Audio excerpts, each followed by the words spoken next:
When reality hits hard and you can't understand it, you often fall into denial. Berge, the Demon King, screams in pain and rage. Blood pours from his mouth. He never saw this coming. In his destroyed throne room, the dead bodies of his followers lie everywhere. The winning heroes stare up at him from below. His black flames, which he was so proud of, failed to kill any heroes. Berge looks in shock at the group that defeated him. He can't understand how the hero sword god's blade cut through his tough scales and pierced his heart. The scene freezes on the moment the sword stabs him while he sits on his throne. I don't understand, Berge thinks.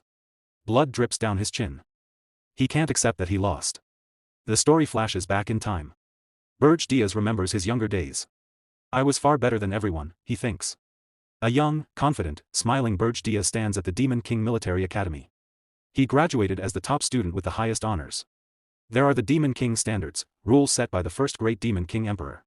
Berge studied them more than anyone and followed every word exactly. He built a tower. He kidnapped princesses using his demon minions. He even helped train the heroes who came to rescue them. He kept the princesses in cages to attract their saviors. For a Demon King, the rage and sadness of heroes was the best food. But killing them too early was a problem. The right way was to let them grow stronger first, then defeat them. The stronger the hero, the better the taste. That was his belief. He followed the standards better than any other Demon King. Hatred from ordinary people grew. He thought conquering the world was only a matter of time. His power increased with every battle. He absorbed the anger and sadness from heroes and people. He became the strongest Demon King ever, back to the present. But why did I lose in the end? How? Berge asks himself again and again. His face shows confusion and despair. A mocking voice breaks the silence. You Demon Kings always say the same thing, the sword god hero says with a smirk. You bring this on yourselves. Why act so surprised? I don't understand, Berge thinks, eyes wide with shock and cold sweat. Liar, the hero replies. You always kidnap the most famous princess and leave clues so we can find you and fight. You're stupid. If I were the Demon King, I'd kill the human king first. The kingdom would fall into chaos. Berge suddenly realizes, kidnapping a king would make humans fight each other for the throne. Their anger would not focus on him, so he would not gain power. It went against the standards. The image of the standards book flashes in his mind, the cause of his downfall. The hero continues with a cynical smile. And that's not all. If we don't come to your tower, you send monsters to villages so we can train and get stronger. Thanks for the help. Your tower makes everything easy for us. Images show heroes walking toward the tower. It was their perfect training ground. The first floor has only weak monsters. We train at our own pace and improve our skills. Berge feels burning rage. He was careful not to let heroes die too soon, just to gain more energy. But it was all pointless. That's what the standards taught me. The sword god stabs him again as a final cruel act. Berge's eyes widen in agony and shame. When the tower gets boring, we just kill the Demon King. A new one appears with a new tower.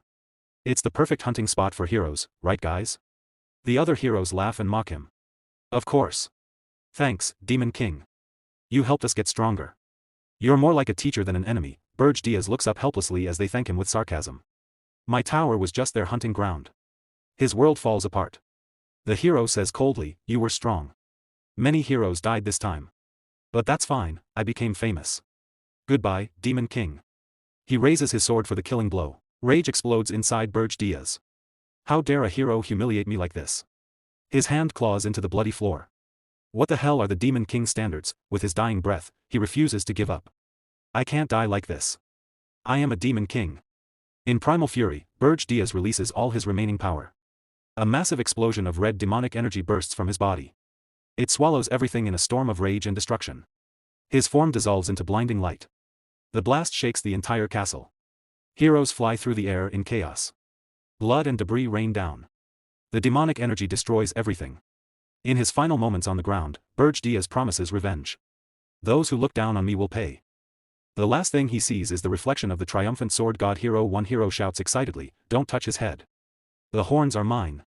But the energy consumes everything. The hero realizes too late. Wait, no. Purple energy explodes violently, a final act of fury from a betrayed Demon King. The hero screams as he is torn apart. I'll ruin everything. The explosion kills all the heroes in the throne room. A complete final revenge. In the darkness, Verdilos thinks, if I had known the truth, I would never have followed the standards. If I get another chance, forget the standards. I'll just unleash chaos. The tower explodes into darkness. A distant voice calls, Berge. His eyes snap open. He is in a grand hall lit by moonlight through tall windows. He looks around in confusion. Students in uniform surround him. What? I'm alive? A strong voice calls, Berge Diaz. Step forward. He walks forward, mind racing. This place, it's impossible. The academy headmaster stands before him. Berge Diaz, why act like this on your graduation day? He sees the red emblem in the headmaster's hand, the symbol of a demon king. This is graduation day at the Demon King Military Academy, 15 years ago. All graduates must take the stage and swear to follow the Demon King standards. As class representative, Berge Diaz must read them aloud. A large hologram appears, showing the standards, the same rules that led to his humiliating death. He thinks, I memorized this perfectly. I followed it with all my heart. This garbage turned me into a toy for heroes and ruined me. Memories of his death burn in his mind. Do I really have to read this now? Do I have to swear loyalty again in front of everyone? His throat tightens. The headmaster and teachers smile, unaware of the rage building inside him. Berge Diaz clenches his teeth hard. His face becomes a mask of pure anger. The host says, Berge Diaz, please read the Grand Demon King standards. Rage explodes. His voice rings out clear and strong, I refuse. Dead silence falls. Students freeze in shock. Berge Diaz shouts, I will not swear loyalty to something so stupid. The Demon King standards are trash. His words hit like a shockwave. Students stand with mouths open. One boy's glasses even crack from surprise. The headmaster's face twists in fury. Berge Diaz's rebellion echoes through the hall, breaking years of tradition. This was the moment the academy's greatest student became its biggest disgrace. A new path of vengeance had just begun. In the grand ceremonial hall of the Demon Kingdom, anger exploded. The Archduke, Arcane Blur, slammed his fist on the podium. His eyes were red with rage as he shouted at Berge Diaz. He threatened to execute him for insulting the standards of the Demon King. From his tall throne, Archduke spoke again. He said that because of Berge Diaz's great achievements and talent, he would get one last chance to save himself. He must take back his foolish words and apologize to the entire Demon Kingdom. If he refused, he would be sent to Arian. Gasps filled the hall. Everyone knew Arian. It was a dangerous dimension where dozens of Demon Kings had died. It was almost certain death. Some demons muttered that a person who insulted the standards deserved to die. They said even an apology was not enough. The Archduke reminded Berge Diaz about Arian's terrible reputation. It was the worst realm, where countless Demon Kings had lost their lives, but Berge Diaz smiled, showing his sharp teeth. His eyes showed no fear. He broke the heavy silence with simple words, send me there. Shock spread through the hall.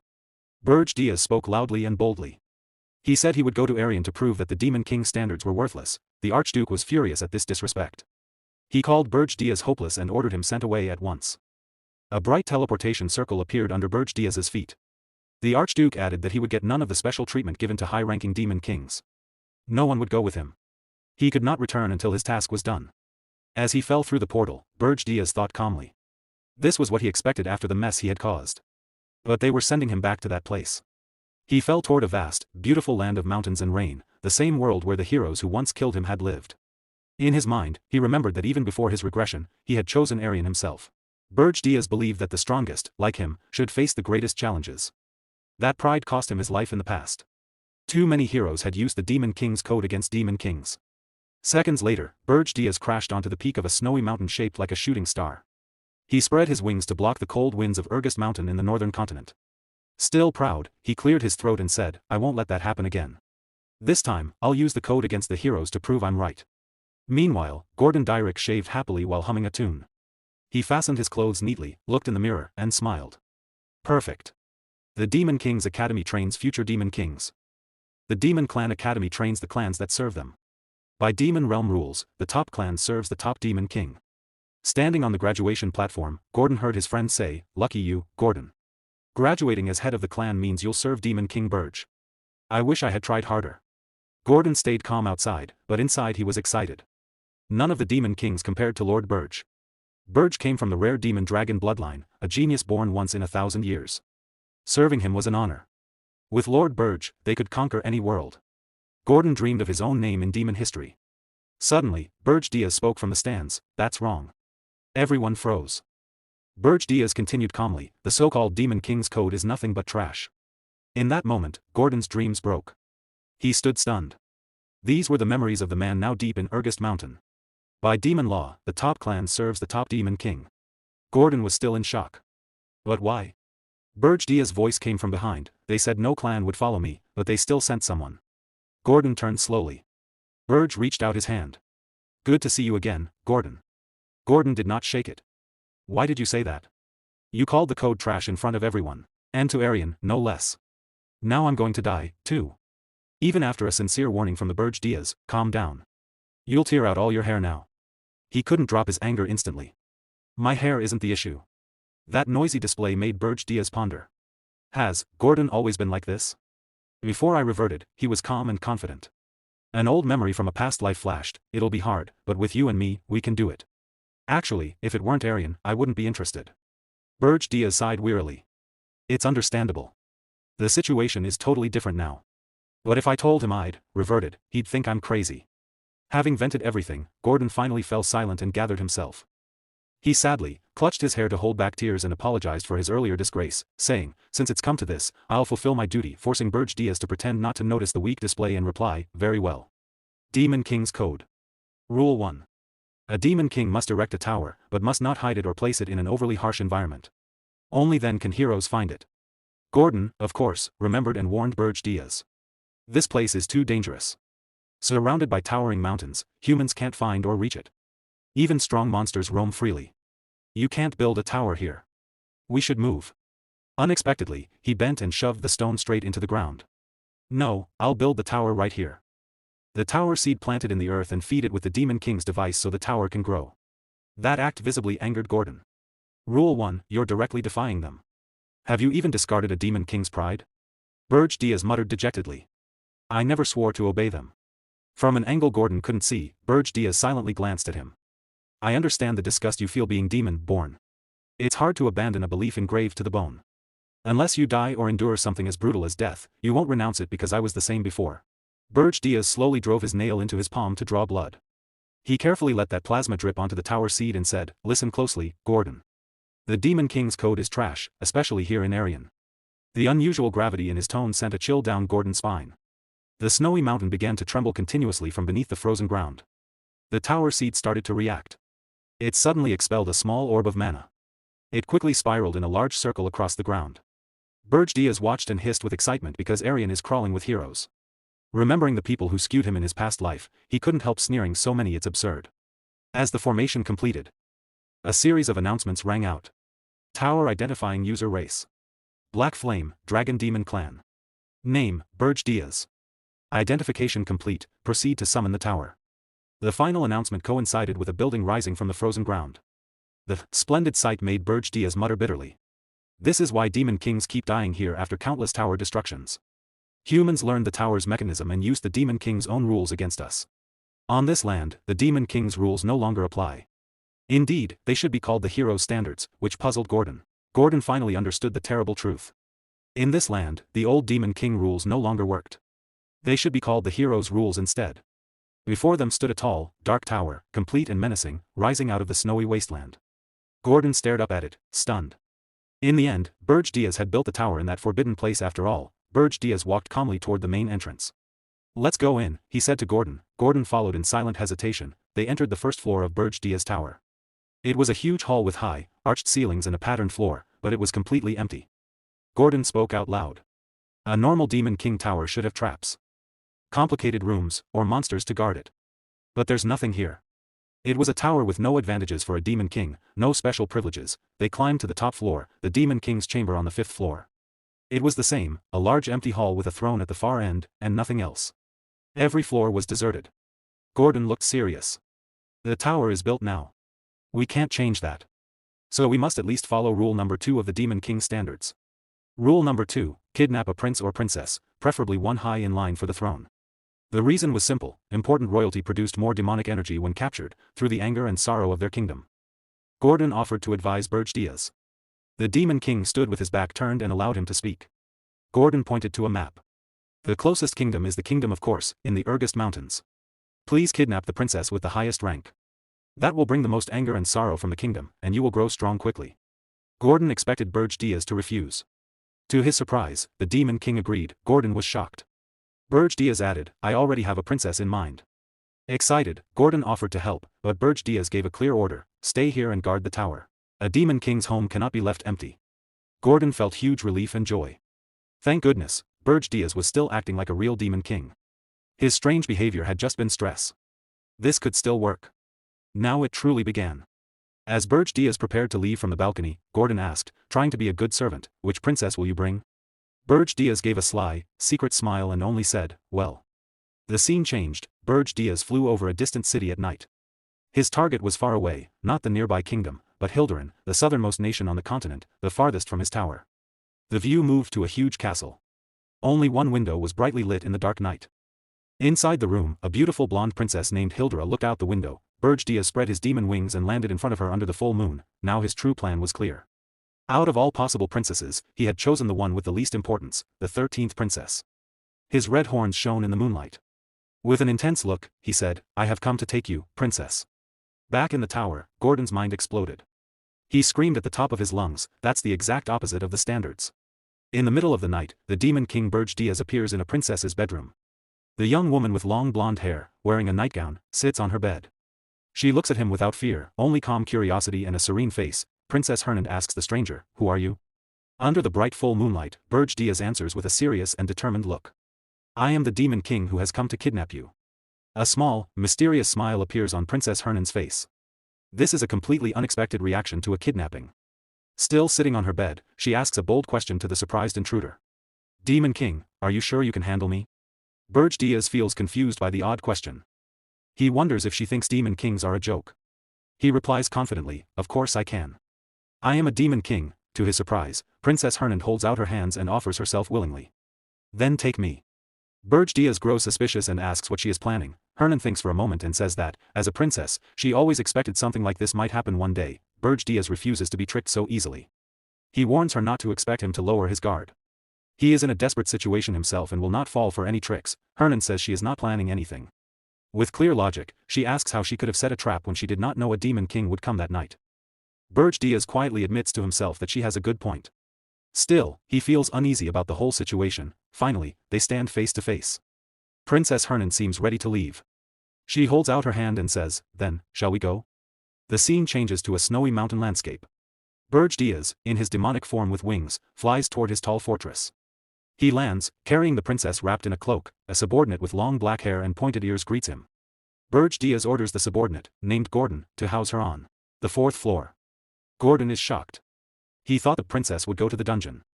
Berge Diaz explains that since she did not resist, she will get some kindness. Meanwhile, the princess waves cheerfully. Right after, Gordon approaches Berge Diaz and says he has something important to report. The scene moves to the 4th floor of the tower. It is a huge empty hall with cold stone floors. Princess Hernand sits alone on the freezing floor and whispers to herself, I really have been kidnapped. Her thoughts wander. She compares this place to her old life. Here, there are no pillows, no blankets, no servants like in her palace bedroom. There are no beautiful gardens with fountains. This place is nothing like her kingdom, but then her face lights up with mischief and joy. In her mind, she thinks of a but, and she says to herself, it's not that bad. Back with Berge Diaz, Gordon tells him about an invitation from the Beast Tower. It is a welcome banquet for the new Demon King. Berge Diaz is doubtful. He thinks it is a weak attempt to scare and test the newcomer.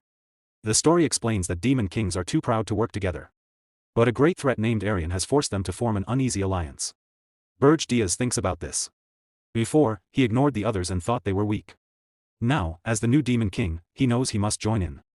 He decides to accept the invitation to make first contact.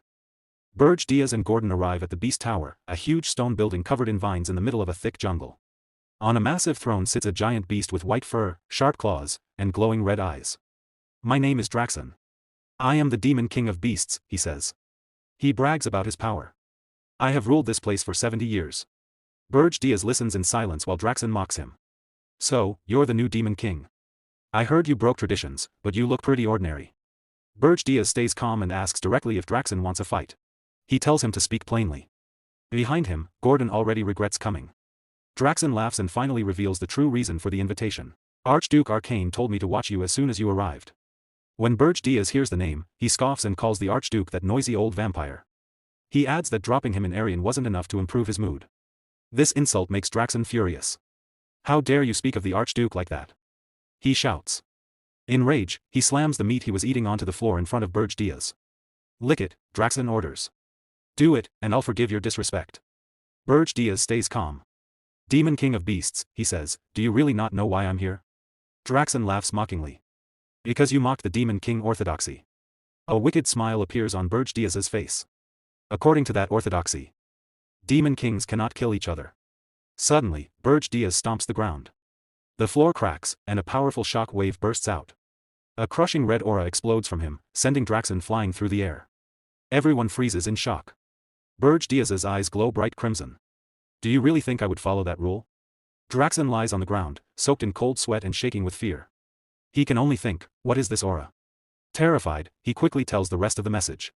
Archduke Arcane ordered him to check if Berge Diaz had kidnapped a princess.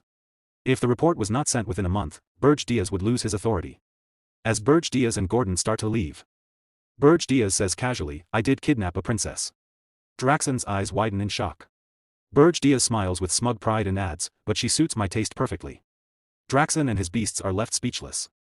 The scene returns to Berge's tall tower in the snow. Its windows glow faint red. In the throne room, Gordon praises Berge Diaz. You showed the true majesty of a demon king. Berge Diaz brushes it off.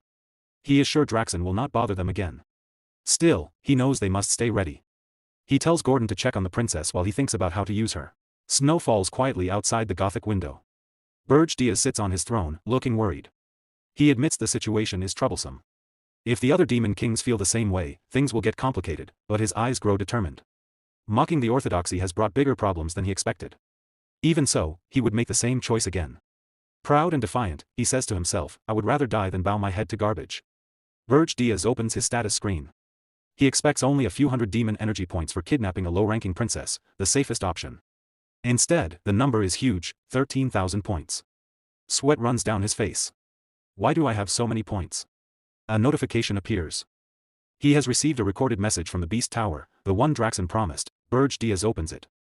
Draxen now speaks in a fake-friendly voice. New Demon King, I send this to congratulate you. Our first meeting was not pleasant, but as your superior, should help you. What you did in Arian was impressive. Perhaps your mockery of the orthodoxy was just an act. As he listens, a terrible suspicion grows in Berge Diaz's mind. His face tightens with panic. Something is very wrong. At that moment, Gordon bursts into the hall, out of breath. Demon King. We have a big problem. The fourth floor, the scene shows the fourth floor. It has turned into a beautiful paradise. Clear water flows from a waterfall. Colorful butterflies fly around. Flowers and green plants cover everything. Berge Diaz stares in complete disbelief. He cannot find words. A system window appears, fourth floor status, naturalization in progress. The barren hall is slowly changing into a living natural paradise. In the center stands the princess, gently petting slimes. Fire, wind, and cloud elemental spirits float around her. Berge Diaz realizes in horror, she has created a full ecosystem inside a magic tower. Only someone who has mastered all four elements could do this. He remembers visiting the castle for the 13th princess. But only one spiritualist on the entire continent can achieve something like this. He finally speaks to her directly. You are not the 13th princess. The princess smiles calmly while petting a slime. As I thought, you mistook me for Elena. Berge Diaz's face twists in panic as everything clicks. Wait, don't tell me you are. She gives a proud, mischievous smile. Correct. My name is Irana Hilderan. I am the first princess of the Hilderan kingdom. The scene shifts to the kingdom of Hilderan. The news spreads like wildfire, the first princess has been kidnapped by a demon king. King Ernan, Irana's father, is furious. His eyes are bloodshot with rage. Who dares kidnap my beloved daughter Irana? He roars his orders, gather the greatest heroes and the entire royal army. Now. Armored knights rush to prepare for war. The king's final command echoes with pure fury, we will behead that foolish demon king and bring my daughter back. Back at the tower, Princess Ernan Hilderan smiles boldly and challenges her captor. Do you really think you can handle me? Berge Diaz is shocked. Even with his sharp senses, he did not sense the princess's great power. As a genius elemental mage, he wonders how she hid it from him. Ernan shows him her secret, a ring. It is an ancient royal treasure that completely hides her mana, making her impossible to detect. She looks satisfied and asks directly, so, do you plan to send me back? Berge Diaz thinks about it. If he returns her now, he will look weak to other kingdoms. It will also make it harder to gather demonic energy. With a strong look, he decides. There is no going back. He will follow his plan to the end. A system alert appears, showing Berge Diaz's demonic energy points, 9511. He tells her calmly that nothing has changed. It does not matter that she is not the 13th princess. She is still his queen. Ernan looks at him with a calm and happy expression. She does not seem scared at all. The scene moves to the rich Hilderan kingdom. The king hears the news and becomes very angry. He orders his men to kill the stupid Demon King and bring his daughter back. A nervous minister tries to calm him. He says they do not yet know which Demon King did it, and patrols are already searching. The king shouts at them to hurry. He cannot believe his daughter was kidnapped. While the men stand still, another minister speaks up. He wears glasses and thinks carefully. He says something is strange about this. He reminds them of the recent event with the Demon King of Lust. That Demon King drew too much attention and was killed by heroes. Now, right after that warning, another Demon King kidnaps a princess. It is very suspicious. The royal council gasps. They finally understand. This may not be simple. The king's hand shakes as he holds his throne. He is full of anger and frustration. He grinds his teeth and decides, if it is not one of the known Demon Kings, it must be a new one. Just then, a knight runs into the throne room. They found traces of teleportation magic. The trail leads north, toward the regressed mountains. The king's face shows shock and disbelief. The regressed mountains are the most dangerous and remote place on the continent. The scene changes to the snowy regressed mountains. A dark tower stands alone. It is Berge's tower. Inside, Gordon Derrick, Berge's loyal but worried servant, speaks up. He says the Hilderan army will come soon, and his lord cannot fight them alone. Berge Diaz only smiles with full confidence. He says there is nothing to worry about. The kingdom of Hilderan will never reach this place. Gordon looks confused. Berge stands in front of a map and explains. His tower is far north. Hilderan is deep south. Many countries are between them, so a direct attack is impossible. He smiles smugly. He knows the other nations will not help. Hilderan will have to hire the Hero Guild. Back in Hilderan, the king has no choice. With a heavy heart, he orders his ministers to contact the Hero Guild. The scene moves to the huge Hero Guild fortress. It is surrounded by snow. Heroes and mercenaries crowd around a quest board. The poster about Princess Ernon's kidnapping causes a big reaction. When they see the location is regressed, everyone refuses. One mercenary says no way, he did not sign up to die in a monster-filled wasteland. Another laughs and says the king of Hilderan will suffer. Berge Diaz had predicted all of this. The Hero Guild cares only about money. They will never take such a dangerous job without a huge reward. That is why he built his tower there. Gordon is amazed by his master's smart planning. Berge thought of everything. He knows so much about the human world of Arian, even though he ignores its rules. Gordon wonders how Berge Diaz knows so much about the human world. It feels like his master has lived here before. Back in the Hilderan throne room, the king shouts in anger. He cannot believe that no hero will take the job. How can they call themselves heroes, he roars. A minister sighs and explains the truth.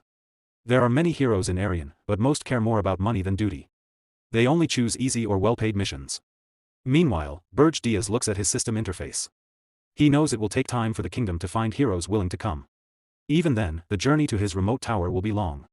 Sitting on his throne, Berge Diaz thinks quietly. His current demonic energy is not enough to fight a full group of heroes. A dark memory comes to him, the heroes who defeated him in the past. He remembers that fear well. He will never underestimate them again. He turns to Gordon and gives a surprising order. Contact Draxon. I will sell demonic energy for human gold. Gordon is shocked and screams, sell demonic energy? That's crazy. He reminds his master that demonic energy is precious. It is used to unlock tower powers and summon monsters. Why trade it for simple money? Berge Diaz stays calm. He knows Draxon will pay a huge amount. With that gold, he can do something important to stop the heroes. The scene moves to Holton Work, a busy fortress city near the dangerous regressed mountains. This is Berge Diaz's next stop. Wearing a black cloak to hide his face, Berge Diaz reaches the city gates. Two guards stop him and ask who he is. I am a mercenary, he says calmly. The guards look suspicious. No mercenary travels alone to these mountains. Berge Diaz flips a gold coin into the air. One guard catches it and his eyes go wide. The bribe works right away. While they stare at the coin, Berge Diaz walks past and says with a smirk, don't you trust me? Inside the city, he looks around the busy streets. He needs a guide. So he heads to the Scarlet Hawk Mercenary Guild. The guild is a noisy tavern filled with the smell of beer. Mercenaries talk loudly and brag. One man sits with his feet on the table. He boasts that mercenaries have an easy life. Soldiers do the hard fighting, and mercenaries just kill monsters and take the rewards. The talk turns to rumors. One mercenary laughs about the new Demon King in the regressed mountains. He says it must be fake. Real Demon Kings build towers in easy places so heroes can reach them. Another says he heard this Demon King kidnapped Princess Ernon of Hilderan. The first man laughs harder. No Demon King would travel across the whole continent for that. A third mercenary says the Hero Guild refused the quest when they heard the location. The others say it is just a trick to ask for more money. Rescuing a princess is worth a fortune. They all laugh loudly, mocking how greedy the Hero Guild is. Suddenly, a dark figure stands behind them. It is Berge Diaz. He smiles coldly and says, I see. So that's how it works. The laughing mercenary turns and screams in fear. In seconds, the others draw weapons and surround Berge Diaz. Who are you? They shout. Berge Diaz smiles like a predator. You know a lot, he says. You will make good guides. He orders calmly, leave one here. The rest, get out. The mercenaries are furious and attack him all at once. Berge Diaz moves with incredible speed. He knocks them down with powerful, precise strikes. Dozens fall in moments. One huge mercenary tries to hit him from behind with a club. Berge Diaz stops the attack without looking, breaking the weapon easily. His eyes glow red as he punches back with dark energy. The big man looks terrified. The surviving mercenaries run away in panic, screaming. The one Berge Diaz chose to spare stays on the floor, shaking.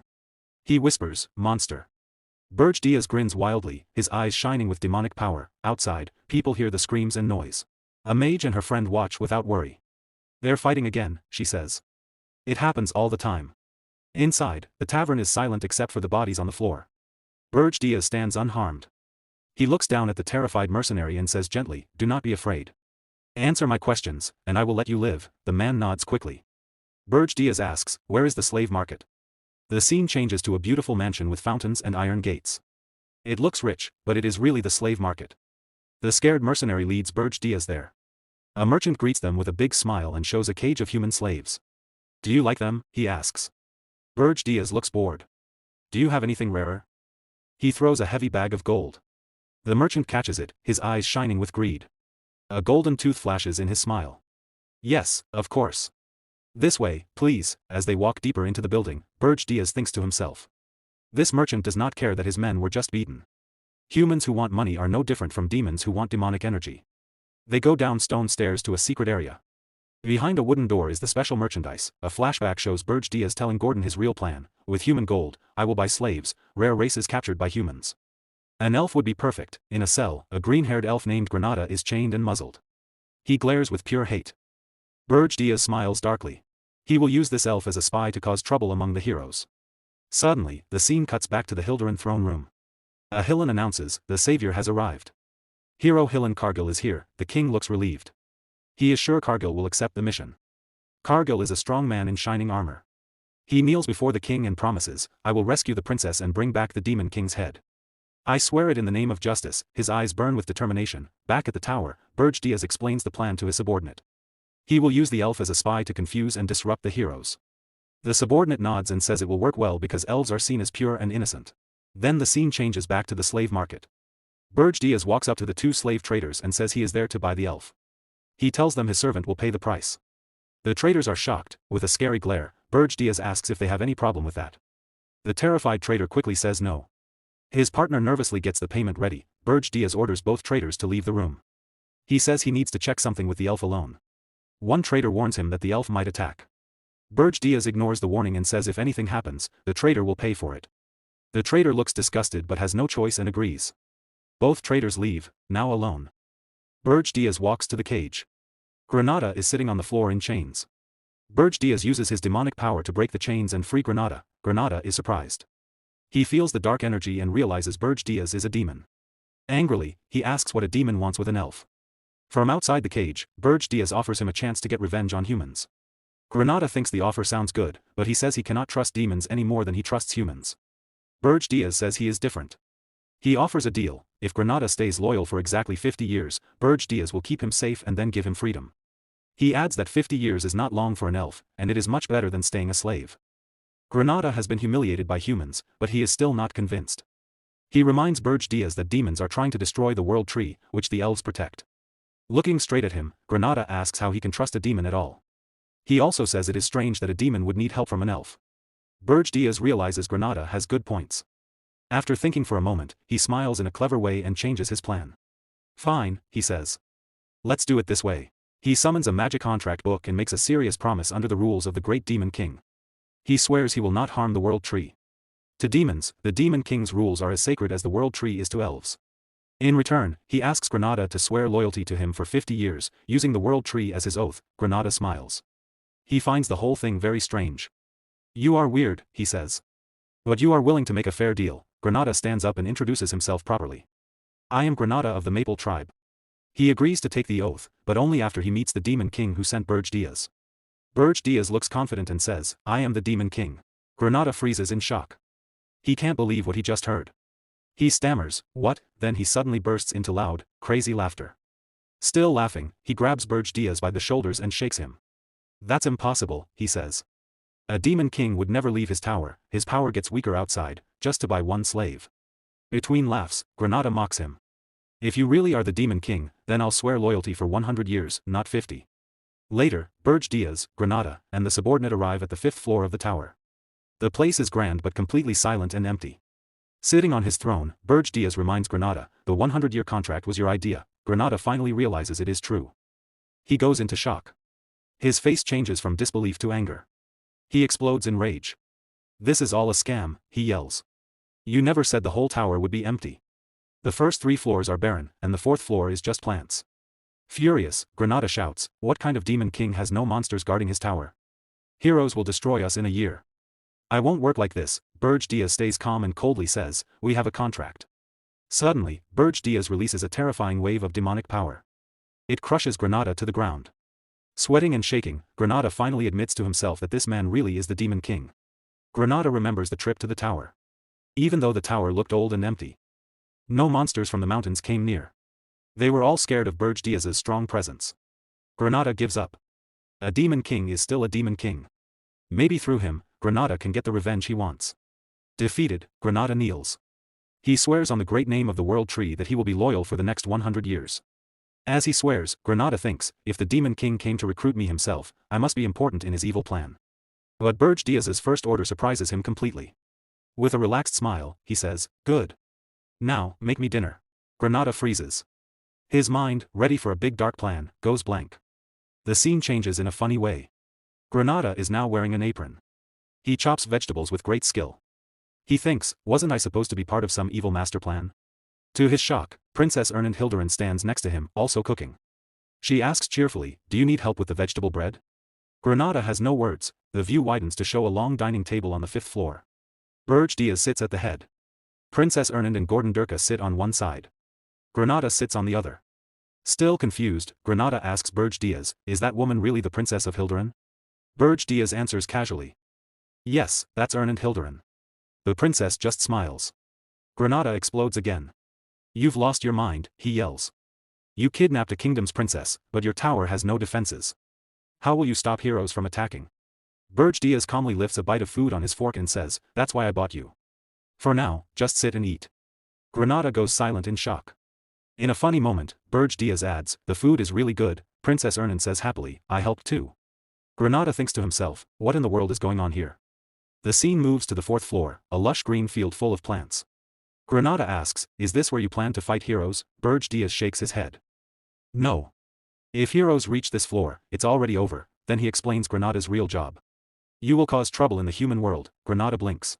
You want me to be a spy? Berge Diaz nods. Yes. But first, I need to test your skills. He gestures to Granada. Attack me. Granada is stunned. He thinks, how can I beat a Demon King in his own tower? Berge Diaz gives him a handicap. I'll fight with one hand and no demonic energy. If you win, I'll cut the contract by 50 years. This excites Granada. He gathers nature energy and shouts, I'll attack with everything. Wind and leaves swirl around. The fight starts. Granada attacks fast and hard, but Berge Diaz blocks every move easily with one hand.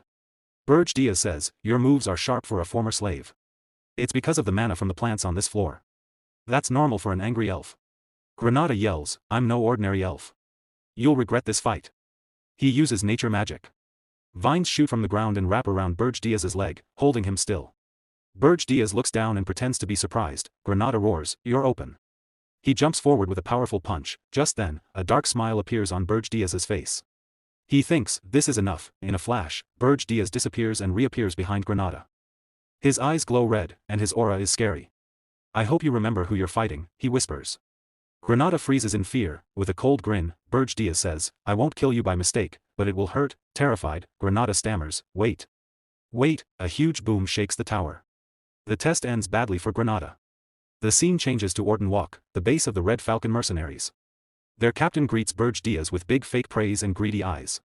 What an honor to see you again. Berge Diaz says he wants to hire the whole group for 1 year. The captain quickly asks about payment. His men whisper about how Berge Diaz beat them badly last time. Berge Diaz drops a huge bag of gold as a down payment. Everyone goes quiet in surprise. The mercenaries cheer and promise loyalty. The captain secretly thinks about finding a new job. Berge Diaz introduces a new member. This man will give you my orders from now on. The mercenaries look confused until the man speaks. Hello, my name is Granada. The elf's face is swollen, bruised, and covered in bandages from the training with the Demon King. The mercenaries stare in shock, then feel sorry for him. Some even cry a little. They welcome Granada warmly, patting his back and cheering for him. Berge Diaz watches quietly and thinks, they look average, but the Red Falcon mercenaries are tough fighters from the dangerous regressed region. They are skilled, strong, and hard to control. Berge Diaz thinks to himself about his real target. At this time of year, the only hero likely to answer Hildurin's call for help is Cargill, the one who defeated the Demon King of Lust. With his plan clear, Berge Diaz turns to his new mercenaries. Granada stands among them. He gives them their first official order, investigate Hill and Cargill, the hero hired by Hildurin. The mercenaries are now well paid and excited. They shout loudly together, yes, sir. In the lonely tower of Berge Diaz, surrounded by endless snow, the Demon King thought about his next step. He had already given the job of handling the heroes to Granada. Now it was time to make himself stronger. Sitting on his throne, Berge looked at his helpers and decided to focus on gaining more power. Normally, demonic energy could be used to improve the tower or to make the Demon King himself stronger. But Berge had used all of it on the tower. The only way left was to find a spirit flower. This was a special mana crystal that gave great power when eaten. Spirit flowers grew deep in the dangerous regressed mountains. The area had strong mana storms, powerful monsters, and no humans had ever touched it. The flowers had soaked up natural mana for many years, so the place was full of treasures. Spirit flowers were not as good for demons as pure demonic energy, but Berge decided it was better than nothing. He got ready to search for them. His helper, Gordon Dirk, warned him it would be risky. Looking without a plan was like finding a needle in a huge desert. Monsters would attack if they sensed weakness. Berge was sure he could beat any monster, but he knew finding the flowers would be hard without a good mana detector. Just then, someone knocked on the door. Berge and Gordon looked at each other, confused. The door opened slowly. Princess Ernand Hildurin peeked in. A small slime sat happily on her head. Are you busy?" she asked shyly. Berge and Gordon were shocked to see her. A short time later, outside the tower, Princess Ernand walked excitedly through the snow. Her little spirits danced around her. Berge stood nearby, watching with no expression. "I'm so excited. I've been bored lately," she said. "You promised I could decorate the 4th floor any way I want." Berge agreed, but inside he wondered how strange her ideas would be. Who decorates a Demon King's tower? Princess Ernand felt very lucky. She never thought Berge would let her go outside. She was glad she came at the right moment. She looked at the small flame spirit floating in her hand. Suddenly, Berge opened his demon wings and grabbed her. "Hold on," she screamed, not ready at all. A loud roar came from behind them. They shot into the sky very fast, leaving trails of mana in the cold air. Ernand closed her eyes tightly at first. She was scared. But soon the fear went away. She opened her eyes and gasped. The world looked huge and beautiful below her. There were mountains, valleys, and endless snow. She had not seen any of this the night she was kidnapped. Her heart filled with emotion. She remembered her old life, endless magic lessons, strict rules in the palace. And walls that felt like a prison. She thought she would be trapped forever. Still flying, she whispered, "You are the only person who has ever flown over the regressed mountains." Berge answered coldly, "Your job is to find the spirit flowers." Then Ernand said, "Just call me Ernand. We'll be together a lot." Berge got annoyed. "Remember your place," he said in a cold voice. "If you don't focus, I'll throw you in the dungeon." Ernand quickly said sorry and focused. She sent her small water spirits to search the mountains below. Berge thought they would not find anything soon, but he knew her spirits were faster than him or Gordon. Just seconds later, Ernand shouted happily, "I found one." Berge looked and saw a beautiful spirit flower glowing in the snow. Its petals shone with icy blue mana. But then they saw a big group of huge, fierce orcs guarding it. Berge landed in front of them like a true king. "If you have any honor, leave the flower and go," he said. The orcs growled. "We don't obey demons. We hate you. You will die." Berge laughed in a dark way. Gordon was right. I was foolish to expect beasts to listen. Dark purple power exploded around him. Small horns grew on his head. "I'll turn you all to ashes." A wave of energy hit the orcs. They screamed as flames burned them. The power difference was too great. Some orcs tried to attack the weakest target, Princess Ernand. Berge did not move. He made a barrier of demonic energy around her. When the orcs touched it, they were destroyed. Ernand watched in amazement. She knew a group of orcs could beat ogres, but they could not even get close to her. Berge gathered more power and released a huge explosion of dark energy. It destroyed everything. Silence came back. Snow fell on the burned ground. Ernan knelt by the spirit flower. It looked like a blue hyacinth, full of water and ice mana. "It's so pure," she whispered, staring with wonder. Berge saw the greedy look in her eyes. "Don't think about taking it," he warned. "Okay," she said quietly. Berge offered a deal. "If you find more, you can keep one." Her eyes lit up. "I'll do my best," but even after searching until they were tired, they found no more flowers. That night, back in the cold tower, Berge sat on his throne and looked at the one spirit flower. He thought about Princess Ernand. At first, kidnapping her seemed like a mistake. But now, as he watched her sleep peacefully with her spirits around her, he thought she might be useful after all. Gordon came in. "Demon King, a message from Granada arrived." "That was quick," Berge said, surprised. Gordon said, "The hero Hillen Cargill and 32 other heroes have left the capital of Hilderan. But they are not coming straight here. They are following the usual hero path, making a party, doing village quests, and getting stronger on the way." Gordon showed many plans on holographic screens, but Berge waved them away and threw them in the trash. Gordon was shocked. Berge smiled. "This time, we won't send monsters to attack them." "What?" Gordon shouted. Berge explained, "Weak attacks only make heroes stronger." Then he gave a surprising order for Granada: join the heroes. Help them and gain their trust. Gordon could not believe it. His king was again doing things differently. He worried. The tower is not strong enough yet to stop heroes. Berge said he would make it stronger soon, and told how, with a dwarf. Gordon yelled, "What? Now a dwarf too? We already have a human and an elf. People will laugh at us." A burst of demonic power quieted him. Berge said, "I don't plan to stop heroes with just a dwarf. I need dwarven magic weapons," he explained. "Heroes expect weak monsters on the first floor. But what if they find dozens of cannons instead?" Gordon was amazed. No hero would expect that. But it was very unusual. Then he realized something terrible. Wait, to get a dwarf here means another kidnapping. The scene moved to the underground dwarven city of Wolfner. It was made of stone and glowing crystals. In the center, a blacksmith worked hard. His hammer hit the metal with strong rhythm. This was Lozier Friedrich, the best dwarven smith alive. And he was next on the Demon King's kidnapping list. The underground city of Wolfner was home to dwarves. Before his regression, Berge Diaz had fought many dwarves, but this was his first time visiting their city. He bribed the guard at the entrance with human gold and asked for the best blacksmith. The dwarf smiled, took the coins, and said, "For a human, you know how to do business." Berge Diaz hid his demonic power completely, so no one knew who he really was. With a small bribe, he got clear directions: go into the city, find the huge hole, take the lift down. Guards would check identity and assign a floor. It was strict security, no intruders allowed. But Berge Diaz did not need the lift. He jumped straight down to the lowest level. Then he walked to the deepest chamber, the heart of Wolfner. That was where the famous blacksmith Lozier Fredericks worked. The first thing Berge noticed was the dwarf's skill. The metal glowed with mana, and the flames seemed to dance. For a moment, Berge wondered if this dwarf was truly the best. He decided he would find out after kidnapping him. He moved fast and tried to grab Lozier, but the dwarf was not ordinary. A wave of fire rushed toward Berge. Then a huge hammer swung at him. That flame has a touch of demonic power. Suspicious, Berge thought. He blocked the hammer with one hand. His bones cracked from the force. "Are you a hero?" he asked calmly. Lozier lifted his chin with pride. "I am a hero. How dare a demon enter dwarf land? You will not leave alive." Berge grinned his famous Demon King smile. "For all your big words, you are weak. Also, I am not just a demon. I am the Demon King." With ease, he slammed the hammer into the ground and grabbed Lozier by the throat, lifting him up. Guards rushed in after hearing the noise, but the chamber was empty. Panic spread. The hero Lozier Fredericks had been kidnapped. High above the city, on a terrace, Berge held his prisoner. "Make a sound and I will kill you," he warned. Lozier was shaking but still asked, "Why is the Demon King here? Are you after the princess?" Berge shook his head. He had no interest in dwarf royalty. He wanted to know about secret underground passages, routes only master blacksmiths knew for emergencies.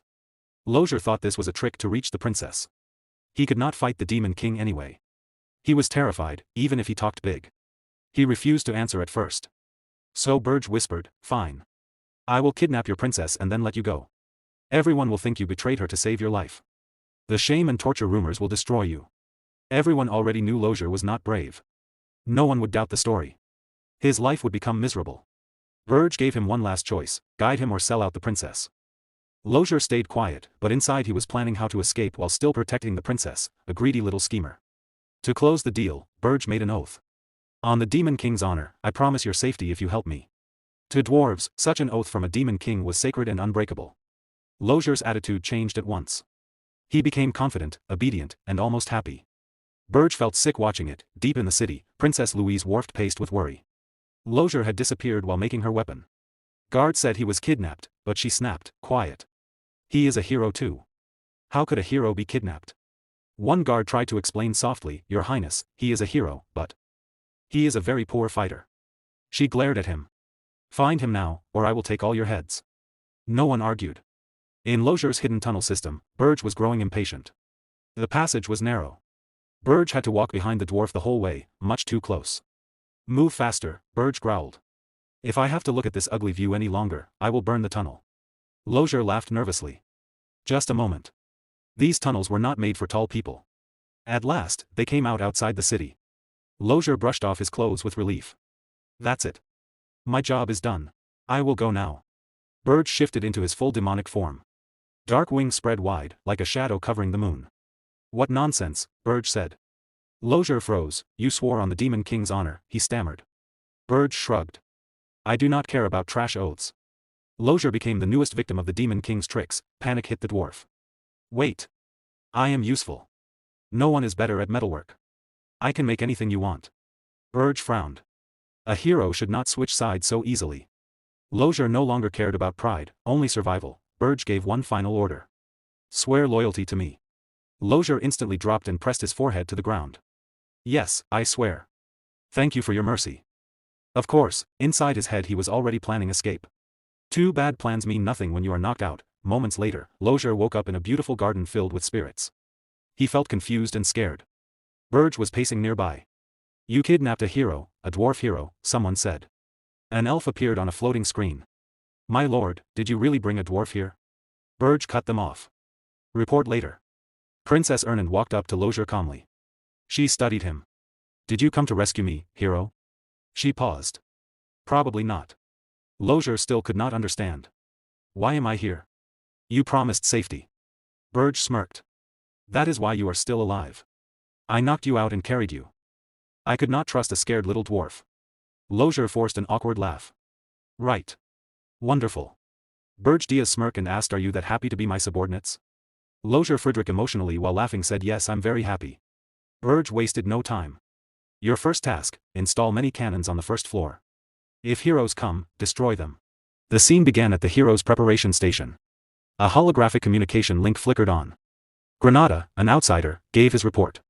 With calm confidence, he told his superior that rumors were spreading quickly among the heroes. According to the latest news, the new Demon King was said to use black flames.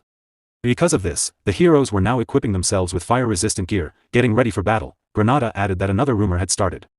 Many heroes believed the Demon King had not sent out any demonic beasts because he was afraid. They saw his silence as weakness, not a plan. Berge Diaz listened without showing any emotion. His face stayed blank, and he did not move. When he finally spoke, his voice was cold and uninterested. He said the heroes still wanted to kill. Whether they fought for glory or for money, it did not matter. In the end, they would gain nothing. They would lose everything, even their will to fight. Before ending the call, Berge Diaz gave one last order. Granada was to keep watching the heroes closely and report any changes right away. Granada agreed and cut the connection. Alone now, Berge Diaz thought to himself. By holding back the demonic beasts, he was slowly breaking the hero's spirit and confusing their expectations. This Demon King clearly understood human thinking in a scary way. Granada wondered if there had ever been a Demon King like this before. The thought gave him a rare chill, but then he felt real relief. Berge Diaz was not his enemy. The scene changed to the cold halls of Berge's tower. Berge Diaz gave his first command to Lozure Friedrich. He wanted fire cannons built on the tower's first floor. But there was one strict rule: no mana stones could be used. Lozure Friedrich panicked right away. He said building such weapons without mana stones was almost impossible. Even if they could be made, they would not work well against heroes. Berge Diaz cut him off sharply. He said finding a way was Lozure Friedrich's job. He explained that heroes were favored by the world itself. They could sense energy very sharply. Any trap using mana stones would be spotted from far away. That was why mana stones were forbidden. Lozure Friedrich tried to argue again. Berge Diaz's face grew dark. Calmly, he formed a sphere of black magic in his hand. He reminded Lozure Friedrich that he had been brought here because he was the greatest blacksmith. If he failed, there were plenty of others who could take his place. Terrified, Lozure Friedrich broke down. His voice shook as he quickly said there was another way. Berge Diaz smiled coldly and said he should have mentioned it sooner. Lozier Friedrich explained that he had once invented a device that could completely hide mana traces.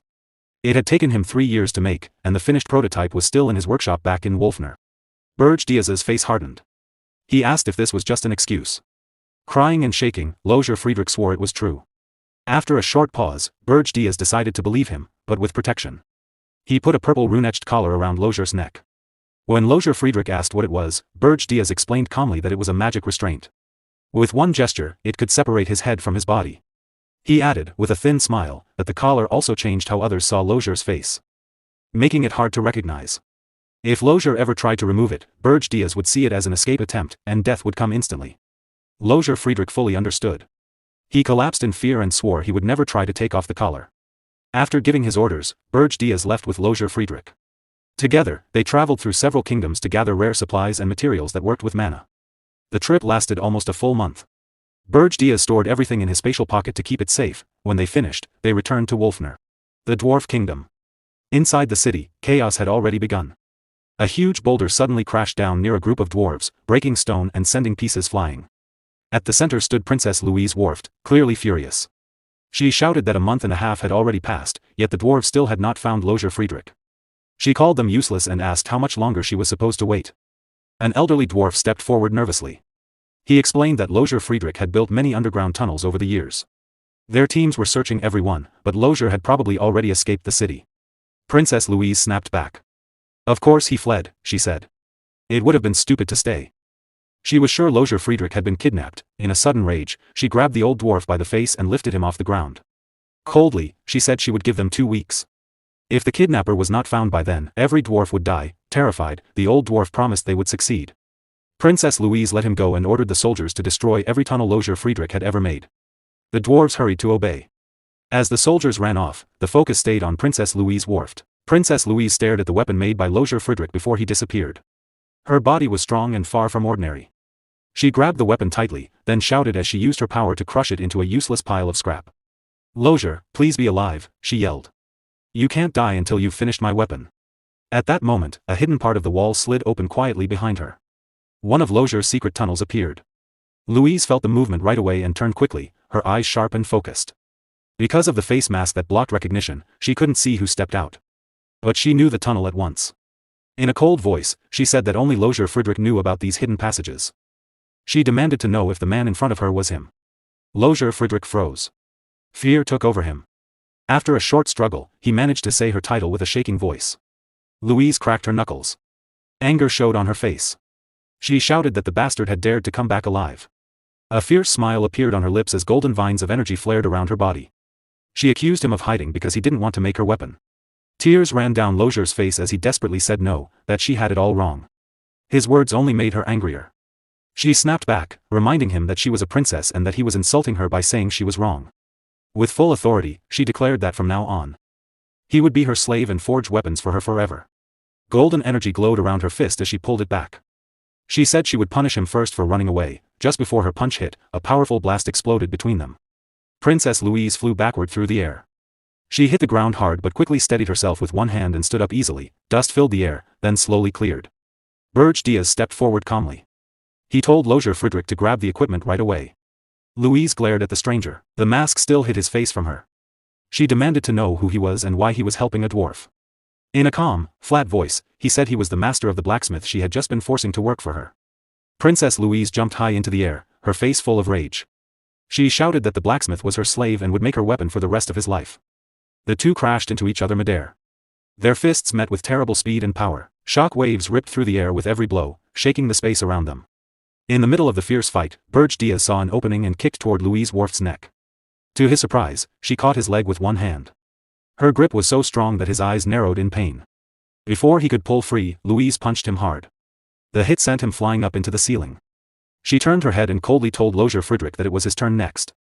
But Berge Diaz came back fast. He grabbed Louise by the head and slammed her down to the ground. Right away, they started trading blows at incredible speed. Shock waves filled the room, and pieces of stone flew everywhere. Their fight looked like a battle between monsters. Not people. Berge Diaz watched and recognized her at once. She was Louise Worft, the second daughter of the princess of the Dwarven Kingdom. She was not an official hero, but her strength was amazing. Even before Berge's regression, Louise had been one of the strongest people he knew, and she was even stronger now than back then. Berge thought quickly. If she kept growing stronger, she would become a real danger. The smart choice was to kill her now. But to do that, he would have to use his full demon power. In his weak state, that was risky. If her soldiers saw his true power, they would know he was the Demon King. Their fists crashed together, sending out flashes of golden and purple energy. In the background, Lozier Friedrich was working hard, taking apart a huge machine piece by piece. It was a mana phantom device meant to hide and erase mana traces. During a short break in the fight, Berge looked at him and asked if it was ready. Lozier replied in panic that the machine was bigger than he expected and he was still working. Berge snarled that if Lozier wanted to live, he had 1 minute to finish. Lozier swore he was going as fast as he could. Louise's aura suddenly exploded. 12 streams of bright golden power burst from her body. She demanded to know who had allowed them to do this. Berge glanced at Lozier and said coldly that if things got worse, he would leave him behind. Lozier's face went white with fear, but he promised he was almost done. Berge clenched his teeth. He did not know how much longer he could fight without using his full demon power. Every second brought him closer to being exposed. Their mana was running out fast. Princess Louise shouted that she did not care where they came from, they would not leave alive. She then turned to Lozier and said she would break his legs so he could never run away again. Berge laughed darkly. He said she sounded more like a demon king than he did. He told her to give up, he was taking the blacksmith and all the equipment. Just then, Lozier yelled that he was finished. As soon as the machine was turned off, the mana in the room changed suddenly. Louise growled that she would not hold back anymore if Lozier thought he could just come back and steal what was hers. Berge took the chance and kicked her hard in the chest. The blow sent her crashing to the ground, causing a huge explosion. Without waiting, Berge opened his subspace pocket and told Lozier to hurry. Louise stood up from the dust and said attacks like that meant nothing to her. But then she stopped, she saw that Berge, Lozier, and the machine had all vanished. Her soldiers finally arrived and asked what happened. Louise scoffed and called them slow. She asked if they planned to show up only after she was dead. She ordered them to chase Lozier through the tunnels. Then she stopped. The tunnels had been collapsed. Grinding her teeth, Louise realized the truth. Lozier really did not plan to come back and make her weapon. A cold smile appeared on her face as wind blew through the destroyed room. She said this was much more interesting than she expected. With angry, burning eyes and a twisted grin, she swore she would hunt Lozier down herself, even if she had to search the whole continent. When she found him, she would make him regret everything he had done that day. Then she shouted Lozier's name in rage, her eyes full of fury. Lozier Friedrich. Inside the first floor of Berge's tower, the Demon King stood calmly in front of a huge magical machine. He looked at it carefully and said firmly, "This is the magic we need to stop the hero. No matter what it costs, I must have this device." Behind him, Princess Ernand, the first princess of the Hilderan kingdom, opened her eyes wide in surprise at its size. "It's enormous," she whispered. Nearby, Gordon, the Demon King's loyal servant, tilted his head in confusion. "What does it do?" he asked, sounding worried. "I was cleaning when all this started." He pointed to a strong metal frame built next to the machine. Lozier Friedrich stood straight and reported, "The Mana Phantom framework is complete. Installation is finished." The Demon King nodded once. "Good. Activate it now." "Yes, my lord," Lozier Friedrich answered quickly. Moments later, the Demon King released his dark energy. A scary purple glow spread across the floor, and heavy pressure filled the air. His voice turned cold. "After everything it took to bring this here, it better work." Lozier Friedrich shook under the power but replied, "Activation is already starting." When the spell finished, the machine roared to life. Mana rushed wildly around the room, and blue lightning covered the tower, lighting up everything. Princess Ernand raised her arm to shield her eyes. "The light is blinding." At that moment, a clear system screen appeared in front of the Demon King. System notification: the tower has recognized the Mana Phantom. Synchronization costs 10,000 points. Proceed. The Demon King looked at the screen. "So the tower has this function," he said quietly. "Very well. I will do it myself." Another screen showed his points. Available points, 11,182, he chose to synchronize. Synchronization complete. Points remaining, 1,182, final notification, system update. The Mana Phantom now recognizes the Demon King as its master. Processing complete. The Mana Phantom's power source has been fully changed from mana to demonic energy. The Demon King looked up and called, "Lozier Friedrich." Lozier Friedrich shook his head quickly, full of excitement. "I did nothing, my lord. I never dreamed we could join the Mana Phantom with the tower, or change its power completely. This is the discovery of the century. Even the original creator never thought of this." At that moment, Princess Ernand stepped forward. Her eyes shone as she looked at the awakened machine. "This is incredible," she said. The Demon King turned to her and said casually, "Why don't you try a spell?" Princess Ernan smiled happily. "I'll use any spell I want, then." She started chanting. Bright magical symbols appeared in the air, and a huge, colorful ball of magic formed in front of her. Gordon's face turned pale. "Wait!" he shouted in panic. "I just finished cleaning the tower. Please don't treat it like a playground." The Demon King ignored him and watched the spell. A spell this big should normally be seen and felt far outside the tower. He walked to the door and looked out. He frowned. He could not see or feel any sign of the magic outside. "So this is the effect," he said quietly. A tower joined with a mana phantom. Curious, he sent his demonic energy into the tower. He moved his hand, and his face showed shock. The whole tower disappeared completely. A second later, he moved his hand again. The tower reappeared exactly as before. "I can hide the tower whenever I want," he said slowly, "and bring it back anytime." A small smile appeared on his lips, and a faint purple light glowed in his eyes. "Using this power freely is still hard for now," he said calmly. "But it will be very useful later." Outside the room, Lozier Friedrich could not hold back his excitement anymore. He shouted, begging for permission to study the machine. He even asked to take it apart, then quickly changed it to examine for research only. He called it a historic discovery that no one in the past or present had ever seen. The Demon King, Berge, watched him with sharp eyes. "You sound like a demon ready for battle," he said. After thinking for a moment, he answered, "Very well. If you completely destroy the heroes trapped on the first floor, you may study it afterward." Lozier Friedrich's eyes lit up. Red energy surrounded his body. "I will crush those heroes without mercy," he promised. He began chanting right away, fully focused on his examination. Berge turned to Princess Ernan. In a calm voice, he said, "You will face the heroes who reached the fourth floor." Princess Ernan froze. "Me?" she asked, surprised. "But I'm a princess." "You are also a powerful spirit user," Berge replied. "And you do not plan to return to the palace." He knew it might be unfair. She was still an innocent princess who did not know the world's cruelty, and asking her to fight her own people was heavy. But she stayed silent for a moment, thinking about what spell she could use. Berge stopped her thoughts. "You don't need to fight directly. Just disturb the heroes and show them you are now my ally. If this works, I will grant you another wish." She looked at him seriously and nodded. "I'll do it," she said. Then she added, "But introduce me as your subordinate, not as a princess." Berge was surprised for a second, then agreed. "Very well." Princess Ernan's face lit up with joy.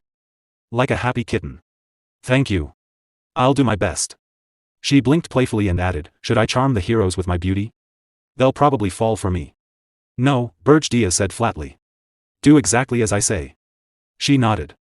"Understood." Later, Berge sat alone, looking at the system screen. He checked all the plans. The first floor would attack with powerful mana cannons to reduce hero numbers. On the fourth floor, Princess Ernan would act as bait to draw in the rest and finish them. Still, with more than 200 heroes coming, this might not kill even half. He needed to become stronger himself. His eyes moved to the shining treasure in his hand. Thick demonic energy wrapped around it. It was an icy water spirit blossom, corrupted by demonic power, very strong, even against demons. He decided to find more. In another place, Princess Ernan stood in a snowy land with freezing wind. She looked around and sighed. "Nothing here either. This is our third try." Berge answered, "Maybe our earlier success was just luck." Suddenly, a huge figure appeared in front of them. Berge raised his arm, dark energy gathering. "You again?" he asked coldly. "I'm tired of these visits." The large orc made a deep sound and bowed low. "I am Krotu of the Blue Forest tribe," he said politely. "I greet the Demon King." He bowed even lower and begged, "We seek your protection." Berge looked at him coldly. "You want to become my kin?" All the orcs knelt at once. Their leader spoke for them. "Our ancestors were demons who betrayed the demon realm. Because of that old sin, we ask to serve you." Berge stared down without warmth. "Stop the flattery. You want to grow stronger by joining me." His eyes narrowed.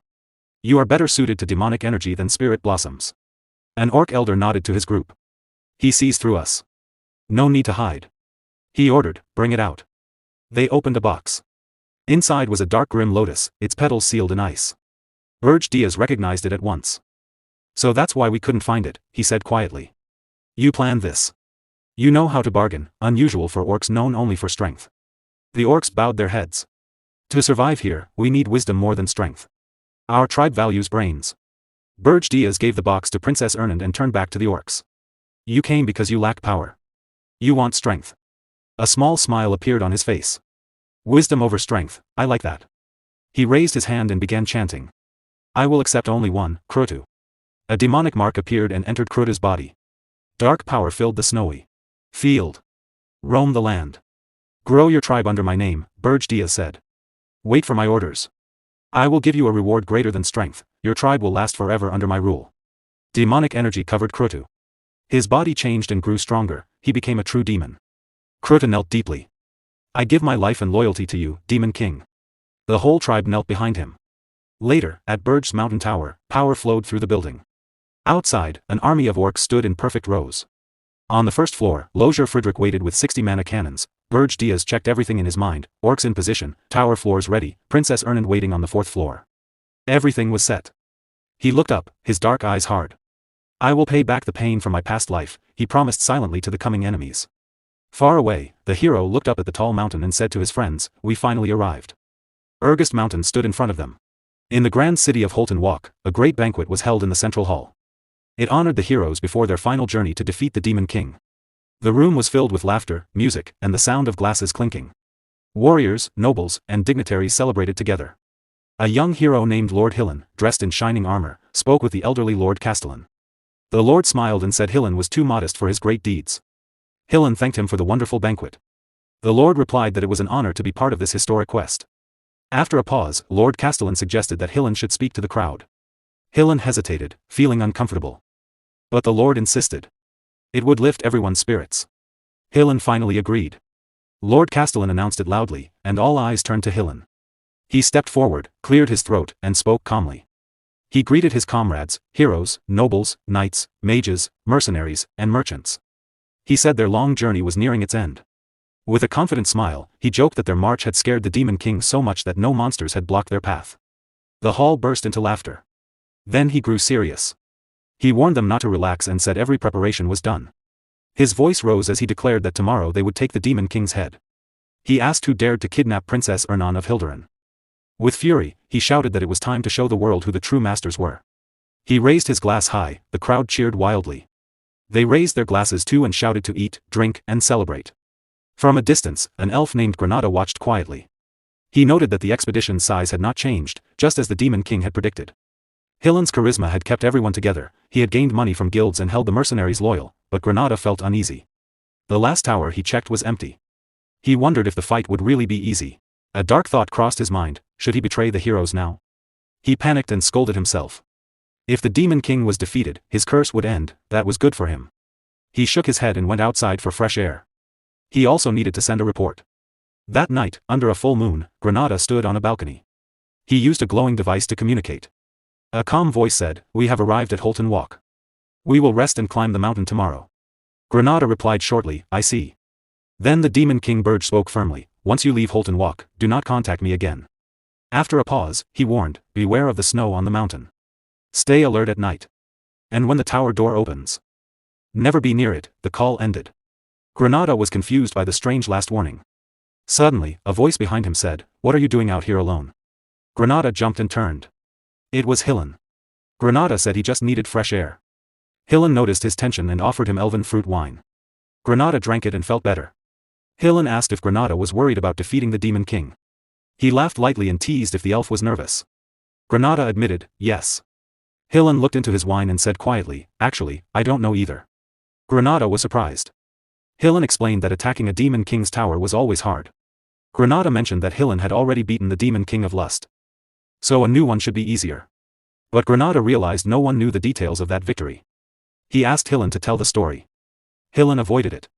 He smiled heroically and said his win was thanks to brave comrades who fought in front. He put a hand on Granada's shoulder and said, comrades like you. He asked Granada to guard his flank in battle.